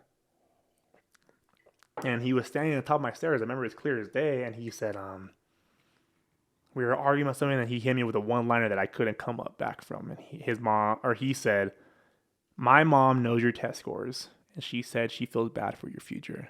Oh. And that fucking hit me a dagger, bro. And I'm like, fuck. My buddy Hunter, he went to NMSU on an engineering degree and a scholarship, and I was like, fuck. Right? I didn't know what I wanted to do. This was senior year, right? And I'm freaking out, and my mom's a nurse. She's a labor and delivery nurse, and she said, junior, which is what they call me, they said, hey, instead of going to college like some of these kids and not knowing what you want to do and end up getting a communication degree, which there's nothing wrong with, but no, if you're getting a communications, I've got a criminal justice degree. That's the exact same as a fucking presentation trophy. Like, if you don't know what you're going to do with it, you don't want to do anything with it, you're wasting your time. Yeah, see, I don't think there's anything wrong with that. Like, especially if you're going to communication degree to do communication shit, good for you. Criminal, like all that shit. And she was like, instead of doing that, how about you get your nursing degree? And so let's say you get to becoming a nurse and you don't like it, well, at least you have money and income coming in compared to people like, oh, I don't know what I want to do. I'm going to work at wherever. Yeah. Trying to go back to what you want to do with your passion, right? Well, how many people have a 2 to 4 year degree and don't use it? Yeah. And then don't make that great of money? Like, and they go back for whatever, right? Yeah, it makes sense to me. Yeah. And so I went and I didn't go to a traditional university. I went to Brown Mackie College on the east side of Albuquerque. It's actually not even open anymore. It was sped up associate degree program. So it was accelerated. 24 months. So I graduated high school May of 2015. I started school June 2015 at this college with people who were like in their 30s and 40s. And I'm 18, This is like them going back into nursing school that kind of college, not like UNM, NMSU, or Eastern, or Right. CNM, where you do it straight out of high school. Right. And so I'm like, okay, cool. You know, I could get through this. And dude, nursing school was a fucking bitch, right? It was fucking hard for me. Well, and it's sped up for you too. And it sped up. And it wasn't like traditional learning like I was used to. Is you have 25 months. The first 6 months are prereqs, which was bullshit. And then the last 19 months were So nursing the classes. entirety of it. Exactly. And it wasn't like you take 3 classes each semester. The semester was the month. So the month of December, you're taking health and illness. If you pass it, you move on to January, 1 class health and illness. So that whole 1 month, you're learning this shit. And that's how it was, everything, right? That's an interesting way of going about it. It was really interesting for me because I wasn't used to it, because I'm like, well, I came from high school where I had a 7-block schedule. And I'm learning math, English, all this shit, right? I almost like that more. I loved it. But I loved it once I was used to it. Right. But I wasn't used to it in the beginning. But you're focused on the one thing, though. Your mind isn't, because remember, like, not to cut you off, but No, you're like, fine. even going to school now, I'm taking only 2 classes. Like, I'll be working on 1 class. I'm like, fuck, I still work on the other one. Oh, what do I have to do for that? And you get sidetracked off the one. But if you're just hyper focused on the one thing for a month, I agree, dude. there's benefit to that. Okay, continue. It was good, dude. I benefited from that and made some really good friends, like lifelong friends in nursing school. One of my best friends, Vince, he's one of the reasons why I got through nursing school. And it was hard. It was hard for me. Graduated April 2017. I was very proud of myself. But I'm not sure if you knew, or anyone who's listening who knows, if you want to become a nurse, you got to pass the NCLEX, which is the standardized test, Right. to get your license. Right. And the reason why you qualify for tests if you pass an accredited nursing school. And I passed it, or I passed obviously nursing school, and I get my qualification to register for the test. And I'm like, fuck, man. I keep just hearing that little ringing in the back of my head. Like, my mom knows your test scores on these standardized tests, and she feels bad for your future. And I'd say, well, here I am. I got to take this fucking standardized test to start my future, you know? And it fucked with me. And I'm not sure if you know what the NCLEX, what it is. No, I mean, I know people that have taken it. I honestly think the NCLEX is one of the hardest tests out there. And not because I took it, just because I think of the format. So what the NCLEX is, I think it's different now, but when I was taking it, it was anywhere from 75 questions to 265 questions. And once the computer figured out that you are above the competency, it cuts it off. No, or if you're below the competency, it cuts it off. One of my roommates, he just got his paramedic. He got done with paramedic school. And he's already taken like 3 tests like that. So yeah, that's just a staple of the medical community, isn't it? And it's fucking agony, bro. I'm not even kidding you. You go into the test and it's strict. Like, it's not like us taking tests now. You go in, they check your glasses, they check your ring, they check your hair for any type of way to cheat. There's no way to cheat on this test. Wow. Before you go in, you have to give them your ID, I think your passport, and you have to palm print in to get in. And if you need to take a piss, you got to palm print out, go take a piss, palm print in, get back in. And they recheck you, I'm assuming. So it's building all this fucking stress. And not the minute when you're on this computer, there's this big camera right in front of your face watching you to make sure you don't do anything fucking sketchy, right? And then once you hit that mark, the screen just turns black. You don't know if you pass or fail until 3 days later. And so you gotta just get up and leave. So you just get there's a black screen, and then it says like you took the test, leave the room, or raise your hand and leave the room, right? And I'm like, fuck, and so I'm freaking out. Oh my god. I go in. I'm getting anxiety. It gives me fucking anxiety, right? I took the first test, and I believe it was May of 2017. I got 75 questions, and I fucking failed. So that means I fucking bombed it, right? Because 75 questions is like between 265. If you failed at 75, that means like you didn't know what the fuck you were doing. Right. So I was like, fuck. And every single one of my friends in nursing school passed. Oh, shit. And it's not like you just take it next week. You have to wait, I think it's 45 days to take the test again. And I'm seeing my friends start their jobs, and we're on a group message and talking about it. I'm like, fuck, you know. I'm like, all right, I'll get the next one. And I really didn't do too much studying prepping for the next one. I feel like I just was like overwhelmed. Took it again, and I got 115 questions, and I failed again. So I did a little bit better. Still failed. And I'm like, fuck. At this point, I got to wait 45 more days. And at this point, I'm like, I'm not passing this fucking test. There's no fucking way. This is 3 months after the initial testing. Mm-hmm. And like every time you're just thinking about like, what did I do wrong? You're thinking about questions. So I took a bunch of prep courses, drove down to Lubbock to do a college like testing prep. Very beneficial. I'm really happy that I went. And that was it held at Tech? No, it was like a little nursing college in Lubbock. And was it Lubbock? It was somewhere in West Texas. And I was like, all right, I feel good. Do it again. I got 265 questions. Took me 6 hours to take the test. Oh, my word. I got the last question that was possibly available on the test. And I fucking failed. Again. Right? And How does that work? So that means the line of competency, for me to get 265, I was just going up and down. Yeah, you were just toying with it. Up and down. I can never get traction and go up and say he got it, or never go down, oh, he doesn't get it. So I get 265, and I'm like, are you fucking kidding me? So now this is try 3. That was try 3. Yeah. Failed at 75, failed at 115, failed at 265. And at this point, you can only take 4 in a year until you have to do a remediation course, which just basically just fucks with your ego, right? Or fucks with your confidence level. Well, right. So I'm like, fuck, man. And I'm like, I'm getting anxiety. I'm having panic attacks in my room. I had to get on medication because of it. Because I was so fucking stressed out. And at this point, my friends are already 6 months into their job. I'm not even there yet. And I just graduated with them. So I keep hearing that little fucking voice in my head, like, my mom knows your future and she feels bad for it. And I'm like, I can't fucking pass the standardized test. Maybe she's right.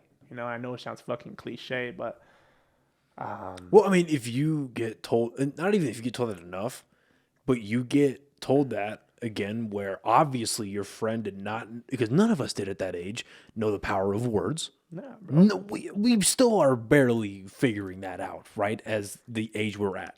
Yeah, but his mom knew. The true power of words, but then letting you know that, right? So he is saying a very ugly thing that he doesn't know how that's going to affect you, right? And it happened to be true, which is fucking devastating from your best friend's mother, who I would imagine be a mother figure to you. Yeah, and who also like, hey, I probably shouldn't say this to a kid who's struggling with his like life, with not his life, but like his character. No, like, exactly. development. And then you tell that to yourself enough times, you might as well be hearing it enough. So it's not exactly a shock that it affected you as hard as it did. Yeah, honestly, man, I still think about it today, you know, years later. So I'm sitting at the Thanksgiving table, and I found this prep course, and I'm hearing great fucking things. And I would die hard to say that this is one of the reasons why I passed this test. His name was Mark Klemick. He taught a test in Ohio. And his slogan was, I'm teaching you the way, or what was it? It was, I'm teaching you the way you need to think for the NCLEX, not for nursing school. And I'm like, all right, I don't know what else to do, right? So at this point, I'm working at Starbucks, barely making any money. And my dad and mom were like, well, you know, we'll send you to Ohio. I think if this is what you need to get over this hump, you know, we'll do it. So, well, going back to what we said a bit earlier, that's awesome you had that resource. Exactly. Great resource. My parents are awesome. big part of my life, still are, and I'm very thankful. So I went to Ohio, and I did this prep course, went to like this community college in Dayton, Ohio. It's cold as fuck, I remember. I go into this auditorium with filled of students. And this guy, Mark Clement, comes out and he starts teaching you like ways. And I'm like, oh, I never thought about this way before, right? He taught me how to like dissect a question, not in like based off knowledge, but based off like, hey, this is what they want you to know, kind of thing. And the only reason why you're failing it is because you're overthinking it. It's like not that hard. Enhanced context clues. Yeah, and he would like, and I mean, yeah, that too, but also like, he just taught you a different way of thinking. Like, I'm a very memorized person. If you give me a book of words and say memorize it by the end of the day, I will have that book memorized to you. And so that's the way I was taking the test, right? I was trying to memorize content and concept. But what he said, he was like, all right, I'm going to give you a drug. And I'm going to tell you one thing. If it's hyperkalemia or hypokalemia, which means hyperkalemia, which means high potassium. Hypokalemia means low potassium. And he said hyperkalemia, which means your potassium's high. That means all your body signs are gonna be. I may be butchering the question now, but he was like all your possible human bodily signs are gonna be high except for pooping. Same with hypo. So hypo is like all your body signs are going to be slow except for pooping. So then he would give me a question like, okay, this patient comes in with hyperkalemia. What are the body signs he exhibits, right? And he would say tachycardia, bradycardia, and it's like, well, it's fast, tachycardia. And then he would say, would they be shaking or would they not be shaking? No, they're going to be shaking. And he was like, are they going to have constipation or diarrhea? And that's the one thing that he said the opposite. So I was like, well, he's going to have constipation. And so he taught you how to like connect things that your brain's not normally know. So great fucking course. Fly back to New Mexico, and this was December. And how long were you there for? It was like 4 days. Wow. 4-day course. And at this point, I graduated in April. And I took that course in late December. And I was very afraid of taking the test. I was freaked out, and I was like, I know if I fail this test, I'm going to have to do a remediation course again. And if I get to a point where I don't know if I could do this, I might just have to switch career fields. And I'm having to this is kind of like all on my back. I'm thinking about it. I feel pretty good going into this test. And on the day of the test, the test was at 9 a.m. I wake up and I drive to the place you got to take you to at near Coronado Mall. And I wake up at 6 for whatever reason. I have a good breakfast. And I get to the parking lot of the place at 7 a.m. The test is at 9. I have 2 hours in between. And my anxiety is already pumping. I'm like, fuck it. So I drive down to the street to Circle K, walk into Circle K. I tell the lady, I said, give me 3 shooters of Fireball. And she was like, what are you talking about? And I'm like, yeah, I want 3 shooters of Fireball, 3 miniatures. So I bought them, right? And I took 3 shots of Fireball at like 7 a.m. So I was feeling like the only reason why I took those shots, not because I take the test drunk, it's just because my anxiety. No, I'm afraid you're gonna fall asleep and miss the test. So I'm in my car and I feel fucking great. My body's feeling good. I feel relaxed. I'm listening to the radio and I'm like talking to myself. And I'm like, it's not that I'm like drunk. It's just like my nerves are fucking calmed down, right? And I believe it was at 10. I don't think it was at 9 actually. It was at 10. And at that point, I'm like, all right. Take this fucking test. Let's get it. So I go in. I feel like confident as fuck. And it's the same people who worked the test the same 3 times I took it before. So they're like, man, this motherfucker can't pass a test. So they're like, oh, hey, how you doing again? I'm like, oh, pretty good. I'm trying to pass this test. I go in and I'm getting these questions. Like, oh, I've never seen these kind of questions before. They're different. They're like critical thinking questions. And that means you're doing pretty fucking good.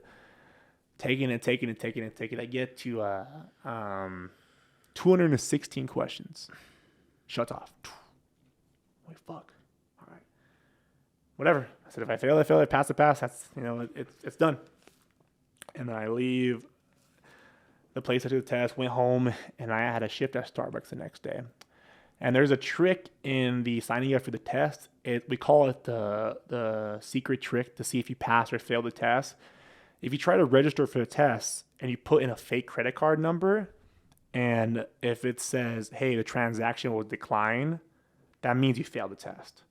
But if you put in the fake number or the credit card number and you try to register for the test, and you get the pop-up that says, oh, our records indicate you already took this test, that means it's a good sign. It means you passed.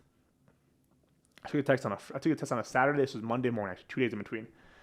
And so I'm like, fuck, I'm freaked out. Monday morning, I just do it because I'm like, it's board of nursing doesn't open until 9 a.m. It's like 8 a.m. I load and I get the good pop-up, and I'm driving to work. I'm like, holy fuck, did I just pass this fucking test? And I'm driving to work. As soon as 9 a.m. hits, I'm literally about to clock into work. I'm sitting in the parking lot about to clock in. I look at my phone, see if I passed the test. There it is. Raymond Garza, RN license, passed this day. I was fucking pumped. I was so fucking pumped. I walked into Starbucks, handed my apron, and I said, I fucking quit. And I fucking went home fucking hyped. It was like 9 a.m. I was waking everybody up. I fucking passed the fucking test. fuck that principal, fuck her. I'm fucking there, right? I'm jumping up and down, I'm calling everybody. I'm like, I'm fucking past the test. And like my mom is fucking crying because they didn't think I was like, not that they didn't think I was gonna do it, but like they were like, this fucking kid, bro. And I'm a very math kind of guy, right? So like my thing is like I looked up the percentage of me passing the test. I had a 7% chance of passing that test. I took 3 shooters of Fireball 2 hours before the test. Went in and fucking banged that fucker. Passed the test. Fuck it. Quit Starbucks the next day. Oh my God. I was fucking hyped. And I was like, fuck everybody, man. I did it. I did this shit on my end. Like I actually fucking like when I used to read books about like people like in the nitty gritty, like you have to work hard for what you want. Like I'm like, I fucking worked hard and it felt fucking amazing. Oh, I felt fucking great accomplishing that. I felt like I was fucking invincible. And ever since then, man, I'm like, man, if you put your fucking mind and you work to it, you can accomplish fucking anything. And, started interviewing for some jobs. Got a good job at Press Downtown. I loved that fucking job. And I had an associate degree and I wanted to get my bachelor's. So I went on to get my bachelor's at Eastern New Mexico University online, got my BSN. And then COVID hits. And I'm like, I kind of want to get my master's. I don't know. I just feel like from the lady who said that she feels bad about my future to kid has a master's degree in a medical field, I feel that's pretty good. So I decided to do it. I actually graduate in May. And I started. And then during COVID, I was, a lot of people quit because of COVID. They got freaked out. And Right. we got a lot of travel nurses in. I remember this guy, his name was Joey. Fucking great guy. Cool fucking nurse. Him and his wife both together were co-travel nurses, so they were fucking raking it in. For one, they were working on the unit, and I was talking to Joey, and I'm like, yeah, I kind of have aspirations of being a travel nurse and traveling around, and he's like, you should, and I think he knew that I was kind of like worrisome about it, and he sat me down in the break room, and he said, Ray, not to be a dick or anything. Because I was training him. Because when you're a travel nurse, you go into the floor, you don't know shit. You know how to be a nurse, but you don't know anything about that facility. The specific hospital, right? So you literally are you with the preceptor for a day or two to show you the ropes, and then you go from there. And my buddy Joey, he said, not to be a dick or anything, Ray, but he said, I am making 4 times what you're making right now, and you're the one training me. I mean, it's a reality.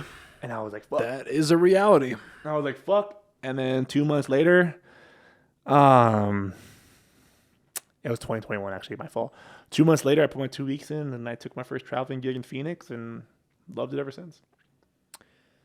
Well, fuck, dude. That's a fucking triumphant story to end on. Good story, huh? That is fucking beautiful.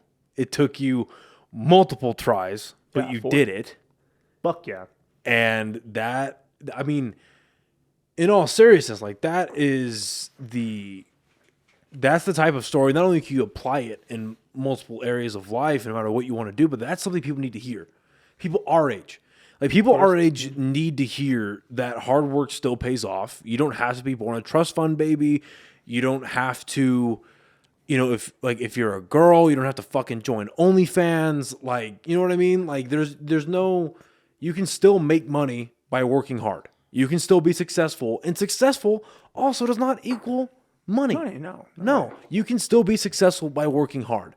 All these cheap tricks that we see today where it's quick money if you do it right, and doing it right is so subjective. That's why I bring up OnlyFans, right? Because it's so fucking subjective. And then what are you sacrificing? No matter what you're doing as a man, as a woman, whatever. But no, if you find something you love and you work hard enough at it, eventually you'll find your success. Yeah, there's no fucking recipe. The recipe is hard work. And I think that's something our generation needs to hear. So you telling that story in detail, right? First of all, it shows you have a good podcast. Go check it out. But it's important for people to see that you didn't take you did the exact opposite of a shortcut. You kept showing up. And you said you're a fan of David Goggins. That's one of the things that he preaches, right? Right? Showing up is 90% of the fight. Yes, there's prep involved. Yes, there's however you define studying and whatever you're trying to accomplish. But at the end of the day, if you don't show up, nothing happens. So I appreciate you telling that whole fucking story, dude. Like, that was good. Yeah, thanks for That got me hyped. let me fucking ramble about it. I'm rambling about random shit, man. That got me fucking hyped, dude. Dude, yeah, I mean, it really just comes down to fucking hard work. I mean, I'm not like saying like I still struggle with my daily struggles day to day. I still try to work through them, but man, that was one of my stories that I'm like, fuck yeah, hard work does pay off. Yeah. I mean, my dad would preach it, my grandpa would preach it, and people that I looked up highly, they're like, yeah, no, hard work fucking pays off. And I feel like it's so cliche to say because you're like, oh yeah, hard work pays off, but you're like, until you're actually doing it and then it does pay off, you're like, man, fuck yeah. Yeah. Let's get it, you know? Well, dude, this has been great. I'm glad we got to do this finally. I'm glad that we got to do it so soon after you came back. Where can people find the People's Cup? The People's Cup, man, it's available on all platforms, mainly Apple and Spotify from what my analytics are saying that people listen to. So just go on, look up the People's Cup podcast. And also, hey, anyone listening, if you guys want to be on the podcast or in the Albuquerque area, shoot me a text. I don't want to say social media because I've been off it for right now. My number is 505-515-5687. Shoot me a text or a call and we'll get it scheduled and on. And yeah, I'd love to talk to everyday people about, as I mentioned earlier, God knows what. So It's a beautiful thing, man. yeah, man. No, this has been absolute fucking pleasure. And I'm glad that we got to do it when I actually had good equipment and a good space. Nice. So I'm very, very glad to do this, man. I appreciate it. And thank you, everyone, for listening and watching as normal. And we'll see you next time. Bye, everybody. Peace.